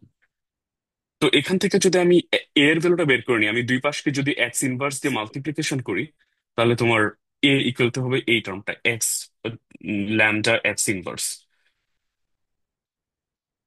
আহ তো কিছু ম্যাট্রিক্সে, যেমন সিমেট্রিক ম্যাট্রিক্স হতে পারে। সিমেট্রিক ম্যাট্রিক্স বলতে বোঝো যে ট্রান্সপোজ, মানে যে ম্যাট্রিক্স থেকে তুমি ট্রান্সপোজ করলেও সেম থাকে, অর্থাৎ রো কলাম ট্রান্সপোজ, মানে কি রো কলাম যদি ইন্টারচেঞ্জ করো তোমার ম্যাট্রিক্সটা সেম থাকে, সেটাকে সিমেট্রিক ম্যাট্রিক্স বলে। কমপ্লেক্স লাইনের যদি আমি এটাকে হার্মিশিয়ান করি, হার্মিশিয়ান মানে হচ্ছে তুমি ট্রান্সপোজ করলা এবং কনজুগেট করলা, সো রো কলাম ইন্টারচেঞ্জ করলা এবং তোমার জিনিসটা মানে কমপ্লেক্স কনজুগেট করলা। তো ওই ম্যাট্রিক্স গুলোকে বলে সিমেট্রিক ম্যাট্রিক্স। তো সিমেট্রিক ম্যাট্রিক্স এর প্রপার্টি হচ্ছে আইগেন ভেক্টর গুলো অর্থোগোনাল হয়, মানে তুমি যে এই এন সংখ্যক আইগেন ভেক্টর পাইলা x1 থেকে xn, প্রতিটা হচ্ছে পরস্পরের লম্ব, অর্থোগোনাল। তো অর্থোগোনাল মানে হচ্ছে তুমি যদি একটার সাথে আরেকটা মাল্টিপ্লিকেশন করো, তাহলে রেজাল্ট হচ্ছে zero. Kind of dot product করলে যদি জিরো হয়, আমরা জানি সেটা হচ্ছে তোমার অর্থোগোনাল। সো এটা হচ্ছে সেই কন্ডিশন। তো এক্স এন্ড এক্স হারমিশন যদি মাল্টিপ্লিকেশন করলে রেজাল্ট জিরো হয়, তার মানে বেসিক্যালি এক্স হারমিশন আর এক্স ইনভার্স জিনিস। তো তুমি এখানে এক্স ইনভার্সটাকে তুমি এক্স হারমিশন দ্বারা রিপ্লেস করে দিলে তোমার এই এটাকে আমরা এইভাবে রিপ্রেজেন্ট করতে পারি যে আইগেন ভেক্টর, মানে বেসিক্যালি একটা ম্যাট্রিক্স যেটার কলামগুলো আইগেন ভেক্টর, আর এই ল্যামডাটা হচ্ছে একটা ডায়াগোনাল ম্যাট্রিক্স, প্রতিটা ডায়াগোনাল হচ্ছে আইগেন ভ্যালু এবং এটা হচ্ছে তার হার্মিশিয়ান। হার্মিশিয়ান মানে ট্রান্সপোজ এবং কনজুগেটেড।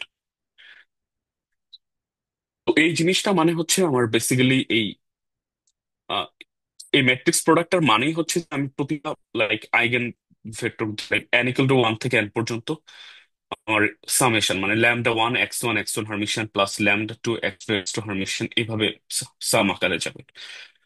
তো এখান থেকে একটা জিনিস বোঝা যাচ্ছে যে আমার এই যে ম্যাট্রিক্স এ, এটা আসলে অনেকগুলা কম্পোনেন্টের মাধ্যমে তৈরি হচ্ছে, অনেকগুলো কম্পোনেন্টের সামেশনের মাধ্যমে। এবং কোন কম্পোনেন্টের কন্ট্রিবিউশন কতটুক সেটা আমরা আইগেন ভ্যালু দ্বারা বুঝতে পারতেছি।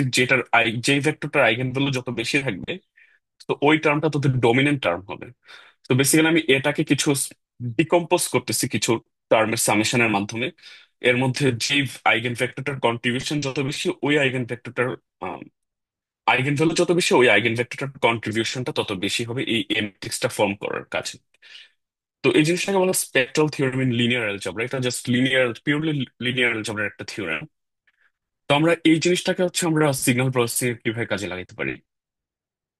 তো এতক্ষণ পর্যন্ত যে জিনিসটা বললাম, তো আমরা যদি আমাদের n/n একটা স্কোয়ার ম্যাট্রিক্স আর থাকে, তাহলে আমরা আর কে এভাবে ডিকম্পোজ করতে পারি যে আমার একটা ম্যাট্রিক্স যেটার কলাম গুলো হচ্ছে আইগেন ভেক্টর, তারপর হচ্ছে আমার ডায়াগোনাল ম্যাট্রিক্স যেটার প্রতিটা এলিমেন্ট হচ্ছে, প্রতিটা ডায়াগোনালে আমার আইগেন ভ্যালু গুলো থাকবে এবং তার হার্মিশিয়ান। আর হার্মিশিয়ান এবং ইনভার্স সেম যদি আমাদের ম্যাট্রিক্সটা সিমেট্রিক হয়, এবং একটা হার্মিশিয়ান ম্যাট্রিক্স হচ্ছে সিমেট্রিক ম্যাট্রিক্স। আর সো ইউনিটারি বলতে সিমেট্রিক ম্যাট্রিক্স বোঝায় জাস্ট কমপ্লেক্স ডোমেইনে। সো তার মানে হচ্ছে তোমার ইউ এবং ইউ হার্মিশিয়ান গুণ করলে তোমার এটা একটা আইডেন্টিটি পাওয়া যায়। সো যেই কথাগুলো বললাম, আমার ল্যামডা হচ্ছে একটা ডায়াগোনাল ম্যাট্রিক্স যেটার এলিমেন্ট গুলা হচ্ছে তোমার আইগেন ভ্যালু গুলা।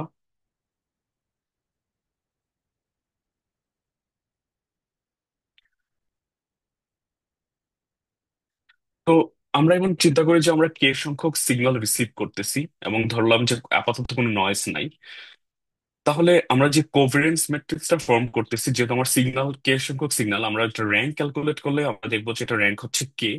এবং আমি এখানে কেটা আইগেন ভেক্টর পাবো, বাকি আইগেন ভ্যালু পাবো, বাকি আইগেন ভ্যালু গুলো হচ্ছে 0। তো এতক্ষণ যেটা বলছি যে যেহেতু আমার র্যাঙ্ক কে, তার মানে ও একটা কে ডাইমেনশনাল স্পেস তৈরি করবে আমার এই আইগেন ভেক্টর গুলা। এবং এখানে হচ্ছে তোমার কে সংখ্যক আইগেন ভেক্টর আছে, সো স্পেসটার বেসিস গুলা হচ্ছে আমার এই আইগেন ভেক্টর গুলা। তো এই যে কে ডাইমেনশনাল স্পেস তৈরি করতেছে, এটাকে আমরা বলি সিগন্যাল সাবস্পেস, কারণ আমার কে সংখ্যক সিগন্যাল আছে এবং প্রতিটা আইগেন ভেক্টর হচ্ছে ওই কে সংখ্যক সিগন্যালের সাথে রিলেটেড। তো আমার একটা কে ডাইমেনশনাল স্পেস তৈরি করবে। আহ সো যদিও আমরা 3 ডাইমেনশনের বেশি স্পেস গুলো ইমাজিন করতে পারি না, তোমরা আপাতত 3 ডাইমেনশনাল স্পেস চিন্তা করো যে এরকম একটা 3 ডাইমেনশনাল স্পেস তৈরি করবে।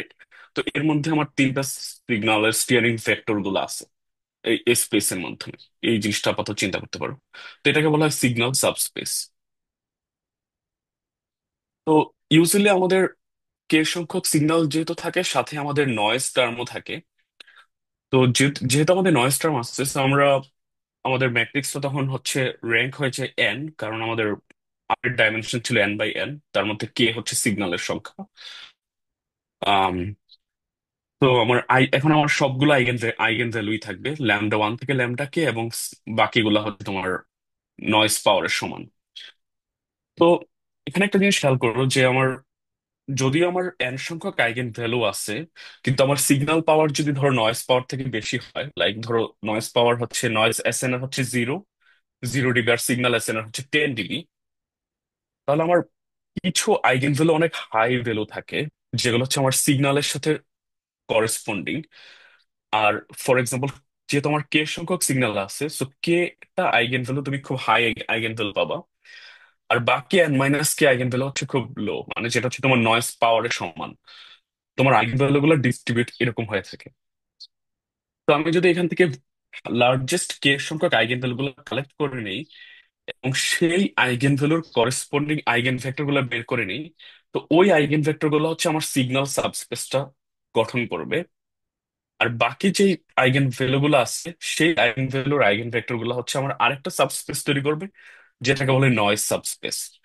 তো আমার কমপ্লিট কোভারেন্স ম্যাট্রিক্সটাকে আমরা যে একটু আগে যে লিনিয়ার অ্যালজেব্রা স্পেক্ট্রাল থিওরেম চিন্তা করলাম, যে আমার আইগেন ভেক্টরের ম্যাট্রিক্স, ডায়াগোনাল ম্যাট্রিক্স এবং তার হার্মিশনটাকে আমরা দুইটা পার্টে ভাগ করতে পারি। একটা হচ্ছে তোমার সিগন্যাল পার্ট, যেখানে হচ্ছে আমার লার্জেস্ট কি আইগেন ভ্যালু গুলো আছে, আর আরেকটা হচ্ছে নয়েজ পার্ট। তো আমার সিগন্যাল পার্টটা যে স্পেস গঠন করবে সেটাকে আমরা বলি সিগন্যাল সাবস্পেস, আর নয়েজ পার্টটা যে স্পেস গঠন করবে সেটাকে আমরা বলি নয়েজ সাবস্পেস।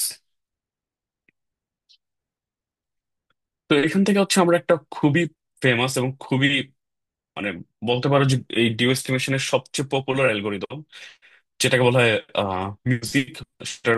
বেসিক্যালি আমরা যে মিউজিক বলতে গান বুঝি সেটা না, এটা মানে হচ্ছে মাল্টিপল সিগন্যাল ক্লাসিফিকেশন। তো এখান থেকে মিউজিক নামটা আসছে আসলে। তো এই অ্যালগোরিদমটা তৈরি হয়। তো এটার মূল উদ্দেশ্য হচ্ছে কি, আমার প্রথমে আমি যে কোভারেন্স ম্যাট্রিক্স গঠন করব। তো কোভারেন্স ম্যাট্রিক্স আমরা আমাদের যে অ্যারে সিগন্যালটা রিসিভ পাই সেখান থেকে আমরা গঠন করতে পারি। লাইক তুমি তো এক্সটি পাবাই না থেকে, সো এক্সটি এবং তার হারমিশন মাল্টিপ্লাই করে আমি জাস্ট তার এভারেজ কালেক্ট করলেই হচ্ছে আমি কোভারেন্স ম্যাট্রিক্সটা পাবো।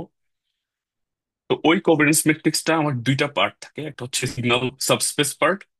তো এগুলো সিগন্যালের আইগেন ভ্যালু গুলা, আর এই ভি1 গুলো হচ্ছে আমার সিগন্যাল পার্টের আইগেন ভেক্টর গুলা। আর হচ্ছে আমার নয়েজ সাবস্পেস পার্ট। তো নয়েজের আইগেন ভ্যালু গুলা হচ্ছে আমার সিগমা এন স্কোয়ার, যেটা নয়েজ পাওয়ার। আর এই ভি গুলা হচ্ছে আমার নয়েজের আইগেন ভেক্টর গুলো। তো শুরুতে আমি একটা ইম্পর্টেন্ট প্রপার্টি বলছিলাম যে আমার এই আইগেন ভেক্টর গুলো হচ্ছে তোমার অর্থোগোনাল হয়ে থাকে, মানে প্রতিটা আইগেন ভেক্টর হচ্ছে আরেকটার সাথে অর্থোগোনাল, পরস্পর লম্ব। তার মানে হচ্ছে কি, আমার যে সিগন্যাল সাবস্পেসটা গঠন করলো এবং নয়েজ সাবস্পেসটা গঠন করলো যে আইগেন ভেক্টর গুলোর স্প্যানের মাধ্যমে, এই দুইটা সাবস্পেস হচ্ছে পরস্পর লম্ব ভাবে থাকে। মানে তাদের মধ্যে পরস্পর ইন্টারসেক্ট এমন ভাবে থাকে যে তারা 90 ডিগ্রি মানে অর্থোগোনাল অ্যাঙ্গেল করে থাকে। তো এটা একটা খুব ইম্পর্টেন্ট প্রপার্টি। তো এই প্রপার্টির মাধ্যমে আমরা যেটা করতে পারি সেটা হচ্ছে, আমি জানি যে সিগন্যাল সাবস্পেস, আমরা যদি খেয়াল করো ইউএসটা হচ্ছে আমার সিগন্যাল সাবস্পেস, এটা হচ্ছে আমার ফার্স্ট এম সংখ্যক আইগেন ভেক্টর, মানে সিগন্যালের করেসপন্ডিং আইগেন ভেক্টর গুলো আছে। আর নয়েজ সাবস্পেস হচ্ছে আমার লোয়েস্ট আইগেন ভেক্টর গুলো, যেগুলো নয়েজের করেসপন্ডিং সেই আইগেন ভেক্টর গুলো আছে। এই দুই বেসিস ভেক্টর আমার যে স্পেসটা গঠন করতেছে, সেই স্পেসটার প্রপার্টি হচ্ছে সিগন্যাল সাবস্পেস এবং নয়েজ সাবস্পেস হচ্ছে অর্থোগোনাল। তার মানে তুমি যদি তাদের ডট প্রোডাক্ট চিন্তা করো, সেটা হচ্ছে জিরো। ডট প্রোডাক্ট হচ্ছে জিরো। তো এখন একটা ইম্পর্টেন্ট ব্যাপার হচ্ছে যে এই সিগন্যাল সাবস্পেসের মধ্যেই কিন্তু আমার অ্যাকচুয়াল স্টিয়ারিং ভেক্টর গুলো আছে। মানে আমার যে ম্যাট্রিক্স এটা ছিল, সেই এ ম্যাট্রিক্সটা কি ছিল, এ ম্যাট্রিক্সটার প্রতিটা কলাম ছিল আমার স্টিয়ারিং ভেক্টর। তো অবশ্যই স্টিয়ারিং ভেক্টর হচ্ছে আমার সিগন্যাল সাবস্পেসে থাকবে, তাই না? কারণ স্টিয়ারিং ভেক্টরের মধ্যে তো আমার ডিওএ বা সিগন্যাল ইনফরমেশনটা আছে। তো বেসিক্যালি স্টিয়ারিং ভেক্টর এবং এই নয়েজ সাবস্পেস তারাও পরস্পর লম্ব বা অর্থোগোনাল, সো তাদের ডট প্রোডাক্টটা হবে জিরো। তো জিনিসটার কি আমি একটু ভিজুয়ালি এখানে বলি। তো এখানে একটা এক্সাম্পল দেওয়া হয়েছে, এটা হচ্ছে three sensor to source example. মানে আমার তিনটা সেন্সর আছে, তার মানে আমার এন্টায়ার স্পেসটা হচ্ছে থ্রি ডাইমেনশনাল স্পেস। আর টু সোর্স আছে, মানে দুইটা সিগন্যাল আছে। তো আমার সিগন্যাল সাবস্পেসটা হবে টু ডাইমেনশনাল সাবস্পেস, যে তোমার দুইটা সিগন্যাল, আমার র্যাঙ্ক হচ্ছে টু। তো এরকম একটা টু ডাইমেনশন মানে একটা প্লেন গঠন করবে। তো এই প্লেনের কোথাও আমার সিগন্যালটা আছে। সিগন্যাল বলতে আমি স্টিয়ারিং ভেক্টরটা খুঁজে বের করতে যাচ্ছি, কারণ আমার স্টিয়ারিং ভেক্টর বা এ থিটা যদি আমি পাই, এখান থেকে আমি থিটা বের করতে পারবো। তো এই সাবস্পেসের কোথাও না কোথাও আমার স্টিয়ারিং ভেক্টর গুলো আছে। তো দেখো এখানে বিভিন্ন X1 X2 X3 এগুলো আছে, যেগুলো আমার সিগন্যাল না কিন্তু সিগন্যাল সাবস্পেসের মধ্যে প্রেজেন্ট। সিমিলারলি আমার স্টিয়ারিং ভেক্টর যে A θ1 A θ2 এর মধ্যে আছে। তো আমি সিগন্যাল সাবস্পেস থেকে আমি স্টিয়ারিং ভেক্টর গুলোকে কিভাবে খুঁজে বের করতে পারি, এটা হচ্ছে আমার উদ্দেশ্য। সিগন্যাল সাবস্পেসটা তো আমরা ইজিলি ফর্ম করতে পারি। কিভাবে ফর্ম করতে পারি, আমি জাস্ট কোভারেন্স ম্যাট্রিক্স এর আইগেন ডিকম্পোজিশন করব, লার্জেস্ট আইগেন ভেক্টর গুলো নেব, ওই আইগেন ভেক্টর গুলোই হচ্ছে আমার সিগন্যাল সাবস্পেসটা গঠন করবে। তো আমার স্টিয়ারিং ভেক্টর খুঁজে বের করার জন্য যেটা আমি করব সেটা হচ্ছে, আমার অ্যারে ম্যানিফোল্ড বলে একটা কথা আছে, যে আমার যে এ থিটা, এটা প্রতিটা কলাম হচ্ছে আমার স্টিয়ারিং ভেক্টর। তো আমি স্টিয়ারিং ভেক্টরের বেসিক ফর্মুলাটা জানি, তাই না? মানে e⁻j π সামথিং, জাস্ট থিটা টার্মটা আমি আননোন। তো বাট আমি থিটার রেঞ্জটা জানি। আমি জানি যে থিটা ফর এক্সাম্পল -90 ডিগ্রি থেকে 90 ডিগ্রি পর্যন্ত কোথাও হতে পারে। যদিও আমি জানি না আমার অ্যাকচুয়াল থিটাটা কোথায়। ফর এক্সাম্পল আমার অ্যাকচুয়াল থিটা হচ্ছে 30 ডিগ্রি, বাট আমি জানি না কোথায়। তো আমি যেটা করব সেটা হচ্ছে -90 ডিগ্রির জন্য এ থিটার ভ্যালুটা কত সেটা ক্যালকুলেট করব। তারপর -89-এর জন্য কত, -88-এর জন্য কত, সিমিলারলি প্রতিটা অ্যাঙ্গেলের জন্য আমি ক্যালকুলেট করব। তো ও এরকম একটা ট্রাজেক্টরি গঠন করবে প্রতিটা অ্যাঙ্গেলের জন্য। তাহলে সবগুলো অ্যাঙ্গেল তো আমার সিগন্যাল সাবস্পেসে থাকবে না, কারণ আমার অ্যাকচুয়াল সিগন্যাল আছে 30 ডিগ্রি এবং 50 ডিগ্রিতে ধরো। তো ম্যাক্সিমাম আমি যে থিটা ক্যালকুলেট করতেছি সবগুলো আমার সিগন্যাল সাবস্পেসের বাইরে থাকবে। শুধুমাত্র যে অ্যাঙ্গেল গুলোতে হচ্ছে আমার সিগন্যালটা আছে লাইক 30 and 50, সেই অ্যাঙ্গেলটা হচ্ছে আমার সিগন্যাল সাবস্পেসের সাথে ইন্টারসেক্ট করবে। তার মানে যেই জায়গায় আমার সিগন্যাল সাবস্পেস এবং এই অ্যারে ম্যানিফোল্ডটা ইন্টারসেক্ট করবে, ওই দুইটা পয়েন্টই হচ্ছে আমার a θ1 এবং a θ2। তো এইভাবে হচ্ছে আমি স্টিয়ারিং ভেক্টরটা বের করতে পারি। বাট প্রবলেম হচ্ছে অনেক সময় এই ইন্টারসেকশন পয়েন্টটা বের করা একটু ডিফিকাল্ট হয়ে যায়, স্পেশালি যদি আমার নয়েজ থাকে, তখন দেখা যায় এরকম পারফেক্ট ইন্টারসেকশন হয় না, তখন দেখা যায় হয়তো তারা খুব ক্লোজ থাকে কিন্তু অ্যাকচুয়ালি ইন্টারসেক্ট করে না। তো তখন এই ইন্টারসেকশনটা বের করা খুব ডিফিকাল্ট হয়ে যায়। তো এই কারণে আমার অল্টারনেট ওয়ে হচ্ছে আমি ইন্টারসেক্ট বের করব না, আমি বের করব হচ্ছে কি, আমরা জানি যে সিগন্যাল সাবস্পেস এবং নয়েজ সাবস্পেস হচ্ছে অর্থোগোনাল বা লম্ব। তো যে জায়গায় আমার অ্যারে ম্যানিফোল্ড এবং সিগন্যাল সাবস্পেস ইন্টারসেক্ট করছে, ওই জায়গায় আমার কি হবে, নয়েজ সাবস্পেসটা হবে তার সাথে 90 ডিগ্রি কোণে থাকবে, তাই না? তো বেসিক্যালি আমি যদি এবার চিন্তা করি, আমি প্রতিটা অ্যারে ম্যানিফোল্ডের বা স্টিয়ারিং ফ্যাক্টরের সাথে চিন্তা করি, কোথাও আমার নয়েজ সাবস্পেস লম্ব হবে না। শুধুমাত্র যে জায়গায় হচ্ছে আমার অ্যাকচুয়াল সিগন্যাল ইনফরমেশনটা থাকছে, মানে যে জায়গাটা আমার সিগন্যাল সাবস্পেসের মধ্যে প্রেজেন্ট করে, ওই জায়গায় নয়েজ সাবস্পেসটা হচ্ছে অর্থোগোনাল। এই ইনফরমেশনটা কাজে লাগায় আমি মিউজিক অ্যালগোরিদমটা ডিজাইন করা হয়। তো মিউজিক অ্যালগোরিদমটা এমন ভাবে ডিজাইন করা হয় যে আমি এখানে নিচে দেখো V Hermitian a θ, so a θ হচ্ছে আমি স্ক্যান করতেছি, মানে থিটার বিভিন্ন রেঞ্জ স্ক্যান করতেছি। আর বিটা হচ্ছে আমার নয়েজের আইগেন ভেক্টর গুলা, মানে নয়েজ সাবস্পেস সিম্পলি চিন্তা করলে। তো আমি দেখবো যে কোথায় নয়েজের আইগেন ভেক্টর গুলা আমার a θ সাথে লম্ব। তো এটা বেসিক্যালি ডট প্রোডাক্ট, যেখানে লম্ব হবে সেখানে হচ্ছে ভ্যালুটা 0 হয় আমরা জানি। তো আমরা এটা ডেনোমিনেটরে দিচ্ছি, কারণ হচ্ছে যেই জায়গায় আমার এটা লম্ব হবে, মানে সেই জায়গায় তো আমার ডিজায়ার্ড স্টিয়ারিং ফ্যাক্টর আছে। সো এটা যাতে 0-র কাছাকাছি হয়, এর ফলে 1/, খুব স্মল ভ্যালু হলে আমি খুব শার্প একটা পিক পাবো, মানে পাওয়ার পাবো। তো উদ্দেশ্য হচ্ছে এটা। তো এখানে হচ্ছে আমি ওই লম্ব কিনা অর্থোগোনালিটি টেস্টটা করতেছি। এটাকে আমি একটু ম্যাথমেটিক্যালি ক্যালকুলেশন করলে আমি এই ভ্যালুটা বেসিক্যালি পাই। আম, তো এইভাবে হচ্ছে আমি এটার এই টেস্টটা মানে করা হয় আর কি। তো ফর এক্সাম্পল তোমরা যদি এখানে খেয়াল করো যে আমার আমি আগের মতো মিডিয়ারে যে এক্সাম্পলটা দেখাচ্ছিলাম যে 7টা সিগন্যাল, এটার মতোই সেম 7টা সিগন্যালে, কিন্তু মিউজিকে দেখবা যে স্পেকট্রাম গুলো প্রচুর শার্প থাকে এনভিডিআর থেকে, কারণ ও হচ্ছে নাল। সো দেখো স্পেকট্রাম গুলো অসম্ভব শার্প, এবং এটাকে বলে সুপার রেজলিউশন টেকনিক, মানে এটার মানে রেজলিউশন খুবই হাই রেজলিউশন হয়ে থাকে। তো উদ্দেশ্যটা হচ্ছে কি, আমি প্রতিটা থিটা থিটা বরাবর আমি স্ক্যান করতেছি, ঠিক যেই জায়গায় হচ্ছে আমার a θটা নয় সাবস্পেসের সাথে অর্থোগোনাল, সেই জায়গায় সেখানে খুবই স্মল দিবে, লাইক 0-র কাছাকাছি। তার ফলে 1/0 কাইন্ড অফ ইনফিনিটির কাছাকাছি হয়ে যাবে। তো এই ভ্যালুগুলো আসলে অনেক হাই ভ্যালু, কিন্তু এটাকে আমরা নর্মালাইজ করে নিচ্ছি দেখে একটা 1 মনে হচ্ছে, বাট এটা অ্যাকচুয়ালি 10⁻সামথিং রেঞ্জে হয়ে থাকে এই পিক গুলা। তো এখানে আমরা 10টা অ্যান্টেনা ইউজ করছি 7টা সিগন্যাল ক্যালকুলেট করার জন্য। আমরা সিগন্যাল পাওয়ার 10 dB ধরছি, স্ন্যাপশট 100টা ধরছি। এই ভ্যালুগুলো তোমরা চেঞ্জ করে দেখতে পারো, এটার কোডটা আমি প্রোভাইড করে দিচ্ছি। তো একটা কোশ্চেন হচ্ছে, আমরা কয়টা ম্যাক্সিমাম সিগন্যাল ডিটেক্ট করতে পারি আমরা 10 অ্যান্টেনা এই ইউনিফর্ম লিনিয়ার এরে দিয়ে? তো এটার আনসার হচ্ছে আমরা 9টা ডিটেক্ট করতে পারি, কারণ এক হচ্ছে আমাদের অ্যাটলিস্ট নয় সাবস্পেসটা আমাদের রাখতে হবে মিউজিক গঠন করার জন্য। তো আমার অ্যাটলিস্ট একটা আইগেন ভেক্টর আবার নয়েজের জন্য রাখতে হবে, আর বাকি 9টা দিয়ে আমি সিগন্যাল সাবস্পেসটা গঠন করতে পারি। তো এটা হচ্ছে মিউজিক অ্যালগোরিদম, এবং এটা বলতেছি যে খুবই পপুলার অ্যালগোরিদম। তোমরা একটু গুগল স্কয়ারে সার্চ দিয়ে দেখতে পারো যে প্রতি স্টিল মিউজিক নিয়ে প্রচুর কাজ হচ্ছে।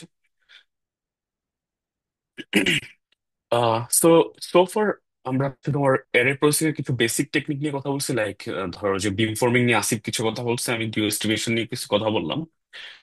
আম, এখন হচ্ছে একটা পেপার নিয়ে আমি খুব ব্রিফলি কথা বলবো, খুবই ব্রিফলি। কারো যদি ইন্টারেস্ট থাকে তোমরা এই পেপারটা দেখতে পারো। তো এটা হচ্ছে আম, আসিফ অনেকবার মেনশন করছিল স্পার্স এরে বা নন ইউনিফর্ম এরে নিয়ে। এটা হচ্ছে কাইন্ড অফ ওই জিনিসটা। তো এখানে হচ্ছে এরকম একটা কোপ্রাইম এরে ইউজ করা হয়।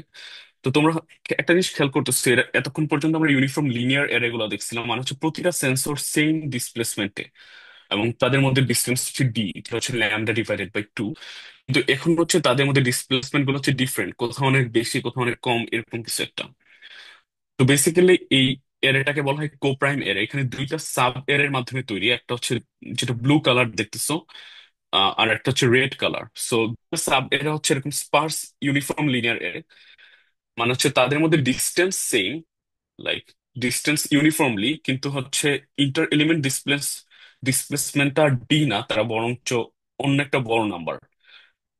ফর এক্সাম্পল, এটাতে আমার এন সংখ্যক অ্যান্টেনা, এটাতে এম সংখ্যক অ্যান্টেনা। তো যেটাতে এম সংখ্যক অ্যান্টেনা তাদের ইন্টার এলিমেন্ট ডিসপ্লেস হচ্ছে এন ডি, মানে অন্য অ্যান্টেনা দ্বারা ডিটারমাইন্ড। আর যেটাতে এন সংখ্যক অ্যান্টেনা, তার ইন্টার এলিমেন্ট ডিসপ্লেসমেন্ট হচ্ছে এম ডি, মানে এইটার এলিমেন্ট দ্বারা ডিটারমাইন্ড। তারপর দুটাকে যদি আমরা ওভারল্যাপ করি, সেরকম একটা অ্যারে পাই, কোপ্রাইম অ্যারে এটাকে বলা হয়। আহ, যদি আরেকটু নিউমেরিক্যাল এক্সাম্পল দেখো, যে আমরা যদি m = 5 এবং n = 3 ধরি, তার মানে আমার দুইটা সাব এরে আছে, একটা ব্ল্যাকটা হচ্ছে আমার দুইটা এর মধ্যেই থাকে, আর অন্যগুলো হচ্ছে দুইটা কালার। তো আমার দুইটা সাব এর একটাতে 5টা অ্যান্টেনা, সো সেটা হচ্ছে তোমার এই রেড কালারটা। সো ব্ল্যাকটা সহ 1 2 3 4 5, আর একটা হচ্ছে 3টা অ্যান্টেনা, যেটা গ্রিন কালারটা ব্ল্যাকটা সহ, সো 1 2 3, 3টা এলিমেন্ট আছে। আর সো এদের ডিসপ্লেসমেন্টটা হচ্ছে তোমার ওই কোপ্রাইম, মানে এই এই ফর্মুলা অনুসারে, যে একটা হচ্ছে এমডি আর একটা হচ্ছে এনডি, এই ফর্মুলা অনুসারে যাবে। তো এর ফলে দেখো হচ্ছে কিছু কিছু জায়গায় আমার এলিমেন্ট গুলো আছে, লাইক 0-তে আছে, 3D-তে আছে, 5D-তে আছে, 6D-তে আছে। আবার কিছু কিছু জায়গায় আমার কোনো সেন্সর নাই। তো এই এলিমেন্টটাকে বলা হয় কোপ্রাইম এরে। তো এটার মাধ্যমে আমরা যেটা করতে পারি, আমরা হচ্ছে ডিগ্রিজ অফ ফ্রিডম, বা কয়টা maximum number of signal detect করতে পারি সেটা বাড়াইতে পারি। তো যেমন একটু আগে আমরা ডিসকাস করলাম যে আমার যদি 10টা অ্যান্টেনা থাকে, ও সর্বোচ্চ 9টা সিগন্যাল ডিটেক্ট করতে পারে। তো সিমিলারলি এখানে যদি আমার লাইক আমার টোটাল মোস্ট প্রবাবলি 12টা অ্যান্টেনা আছে সম্ভবত, হ্যাঁ 12টা নাকি 13টা, সামথিং লাইক দ্যাট। তো আমি যদি এটাকে ইউএলএ আকারে সাজাই, আমার যদি 12টা অ্যান্টেনা থাকে, আমি 11টা সিগন্যাল ডিটেক্ট করতে পারবো বেসিক্যালি। 12টা না, বেশি কয়টা, 3টা 6টা 7টা, এখানে 7টা অ্যান্টেনা আছে। আমি আহ, সর্বোচ্চ 6টা সিগন্যাল ডিটেক্ট করতে পারবো যদি আমি ইউএলএ আকারে বা ইউনিফর্মলি সাজাই। কিন্তু আমি যদি এরকম কোপ্রাইম আকারে সাজাই এবং কিছু যদি প্রসেসিং করি, কিভাবে, তো আমার যেই জায়গায় সেন্সর গুলো আছে ওই জায়গায় আমি ব্লু কালার দিলাম, আর যে জায়গায় কোনো সেন্সর নাই ওই জায়গায় হচ্ছে হলো রাখলাম, মানে এখানে হচ্ছে আমার মিসিং সেন্সর আছে। তো আমি এটাকে চিন্তা করলাম যে আমার যদি আমার 7টা অ্যান্টেনা আছে, কিন্তু আমার টোটাল স্পেস হচ্ছে ও এরকম 12 বা 13 পর্যন্ত যাচ্ছে, 0 থেকে 12 পর্যন্ত। তো আমি যদি কোনো প্রসেসিং না করি, 12টা অ্যান্টেনা দিয়েও 7টা অ্যান্টেনা দিয়েও জাস্ট 6টা সিগন্যাল ডিটেক্ট করতে পারবে, কিন্তু আমি এটাকে একটু এরকম গ্যাপ গ্যাপ দিয়ে সাজাইলাম। এবং আমার উদ্দেশ্য হচ্ছে মাঝখানে যে মিসিং সেন্সর গুলো আছে, আমি এই জায়গায় যদি কোনোভাবে রিকনস্ট্রাক্ট করতে পারি ডেটা গুলা, তাহলে আমি 7টা সেন্সর অনেকটা 12টা সেন্সরের ইকুইভ্যালেন্ট একটা জিনিস চিন্তা করতে পারি। তো আমার নাম্বার অফ সোর্স আমি আরো বেশি ডিটেক্ট করতে পারি। তো এটা করার জন্য যেটা করা হচ্ছে, যে দেখো, আমার এক্স কেটা হচ্ছে সিগন্যালটা আমার এই কোপ্রাইম এর এর করেসপন্ডিং রিসিভ সিগন্যাল। এখন আমি একটা অগমেন্টেড এরকম একটা ইউএলএ বানাইলাম, যেখানে আমার কিছু জায়গায় সেন্সর আছে, কিছু জায়গায় মিসিং সেন্সর আছে। তো বিটা হচ্ছে একটা মাস্ক, যেখানে সেন্সর আছে এখানে 1, আর যেখানে কোনো সেন্সর নাই এখানে 0 বসানো হয়েছে।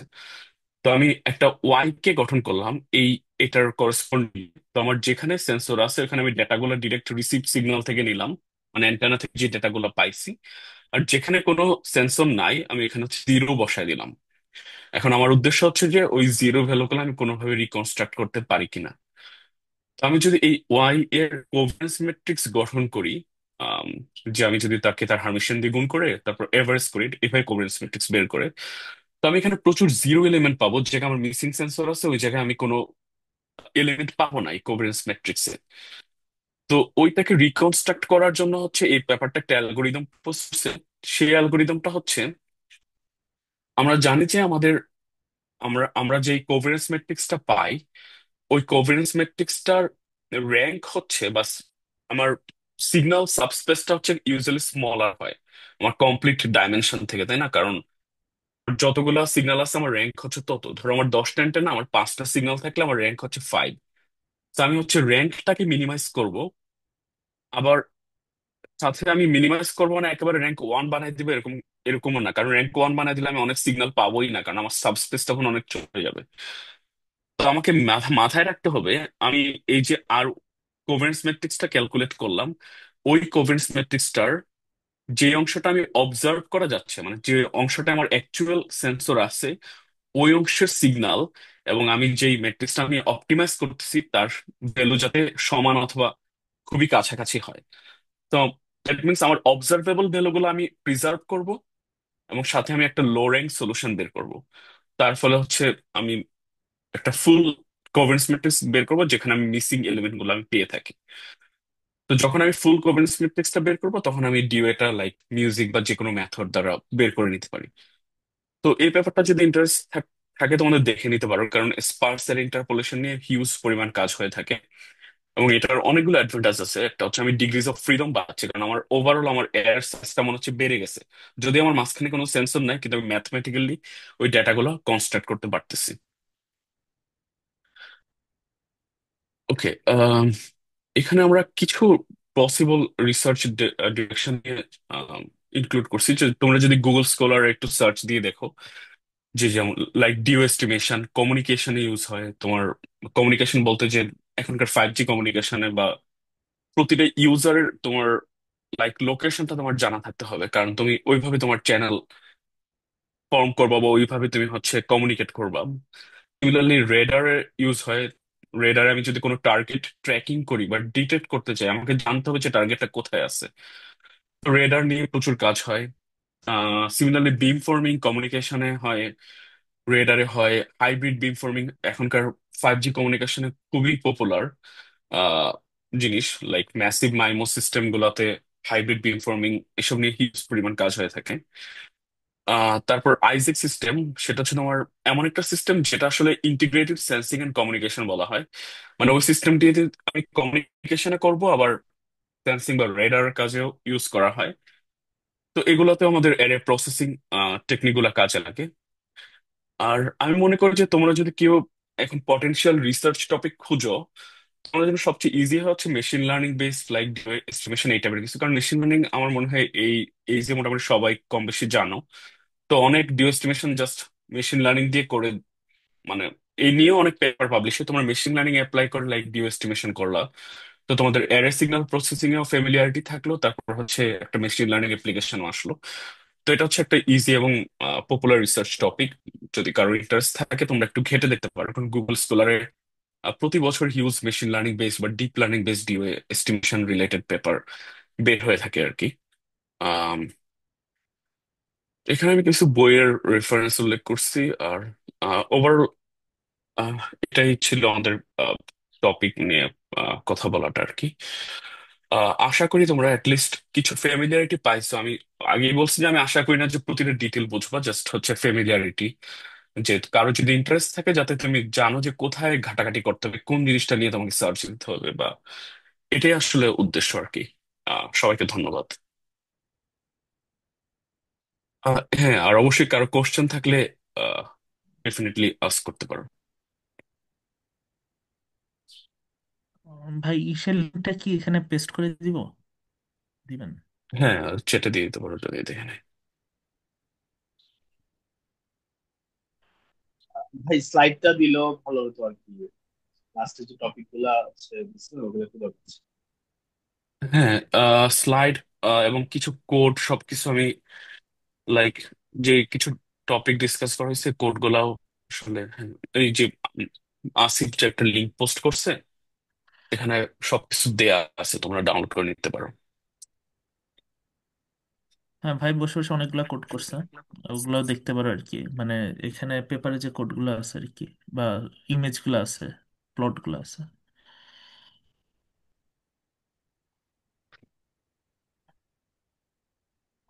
কেউ কি এই ফিল্ডে আগে কাজ করছো, বা কোনো ইন্টারেস্ট আগে ছিল? কেউ কাজ করেনি মনে হয়। টু বি অনেস্ট, মানে এই ফিল্ডে কাজ করাটা মানে সিগন্যাল প্রসেসিং এ অনেকে কাজ করছো আমি জানি, কিন্তু এরর সিগন্যাল প্রসেসিং এটা আশা করি অনেকের কাছে নতুন, কারণ আমার মনে আছে আমি যখন আমার প্রফেসরকে প্রথম মেল দিছিলাম তখন হচ্ছে কোভিড এর সময় দেশে, তো উনি এক গাদা স্লাইড ধরে দিছিল আমাকে, তো আমি খুলে তো ইকুয়েশন দেখে আমি আগামাথা কিছুই বুঝতেছি না, সিগন্যাল প্রসেসিং পড়ে আসছে একরকম, এগুলা দেখে অন্যরকম।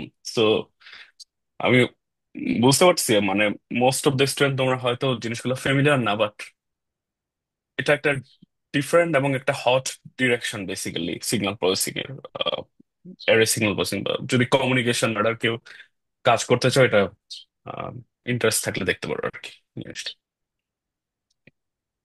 জি ভাই, থ্যাংক ইউ ভাই।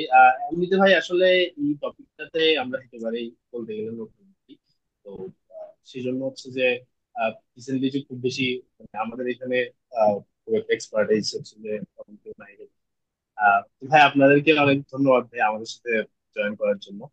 আহ, আসলে ভাই এইটা নিয়ে মানে সিগন্যাল প্রসেসিং নিয়ে আর কি ইন্টারেস্ট ছিল অনেকের। তো অ্যাকচুয়ালি কোন দিকে এখন বেশি হচ্ছে যাওয়া যায় বা সুযোগ আছে সেটা নিয়ে একটু গাইডেন্স এর দরকার ছিল আর কি। তো ভাই আমাদের আইটিপি স্টুডেন্ট বাসের পক্ষ থেকে আপনাদেরকে অনেক বেশি ধন্যবাদ আমাদের সাথে জয়েন করার জন্য। অনেক কষ্ট করে ভাই বেশি টাইম ম্যানেজ করছেন। থ্যাংক ইউ ভাই। ওকে, হ্যাঁ তোমাকেও ধন্যবাদ আচ্ছা অনেক আমাদের কষ্ট কাজ সাথে করছো। ভাই জি ভাই, ভাই আমাদের সিফাত সিফাত কি আছে? হ্যাঁ। জুনের জি সিফাত। আহ, জি ভাই। আচ্ছা জি ভাই বলেন। আচ্ছা আচ্ছা সাফকাত সার্টিফিকেট আচ্ছা থেকে প্রেজেন্ট করা যাবে? হ্যাঁ হ্যাঁ হ্যাঁ। জি, শেয়ার করছি ভাই।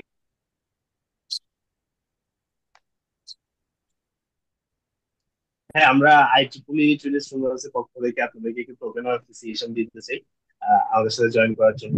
তো জাস্ট একটা জাস্ট টোকেন অফ অ্যাপ্রিসিয়েশন আমাদের সাথে জয়েন করার জন্য। পাবেল ভাই আর হচ্ছে আসিফ, মির্জা আসিফ জয় ভাই, আরেকটু আছে মনে হয় না সাফকাত? হ্যাঁ হ্যাঁ। আচ্ছা আসিফ ভাই একটু কাইন্ডলি।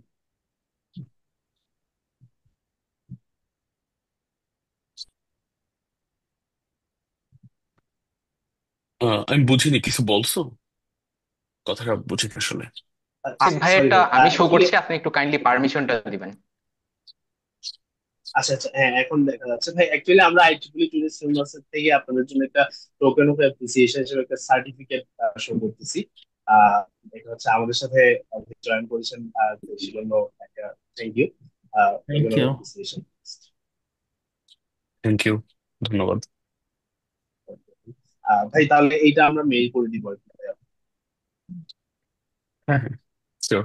এমনি তোমাদের বেশি কাজ হচ্ছে কি নিয়ে এখন? ভাই এখন হচ্ছে আসলে ওই অ্যান্টেনা ফিল্ডে হচ্ছে মেনলি ম্যাটামেটিক্যাল নিয়ে অনেক কাজ হচ্ছে, অনেকজন কাজ করতেছে।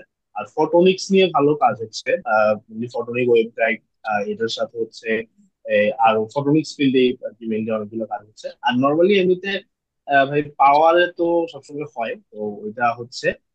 এটার পাশাপাশি এখন বায়োমেডিকেল ফিল্ডেও বেশ কিছু কাজ হচ্ছে, mainly machine learning deep learning এগুলো ইউজ করে।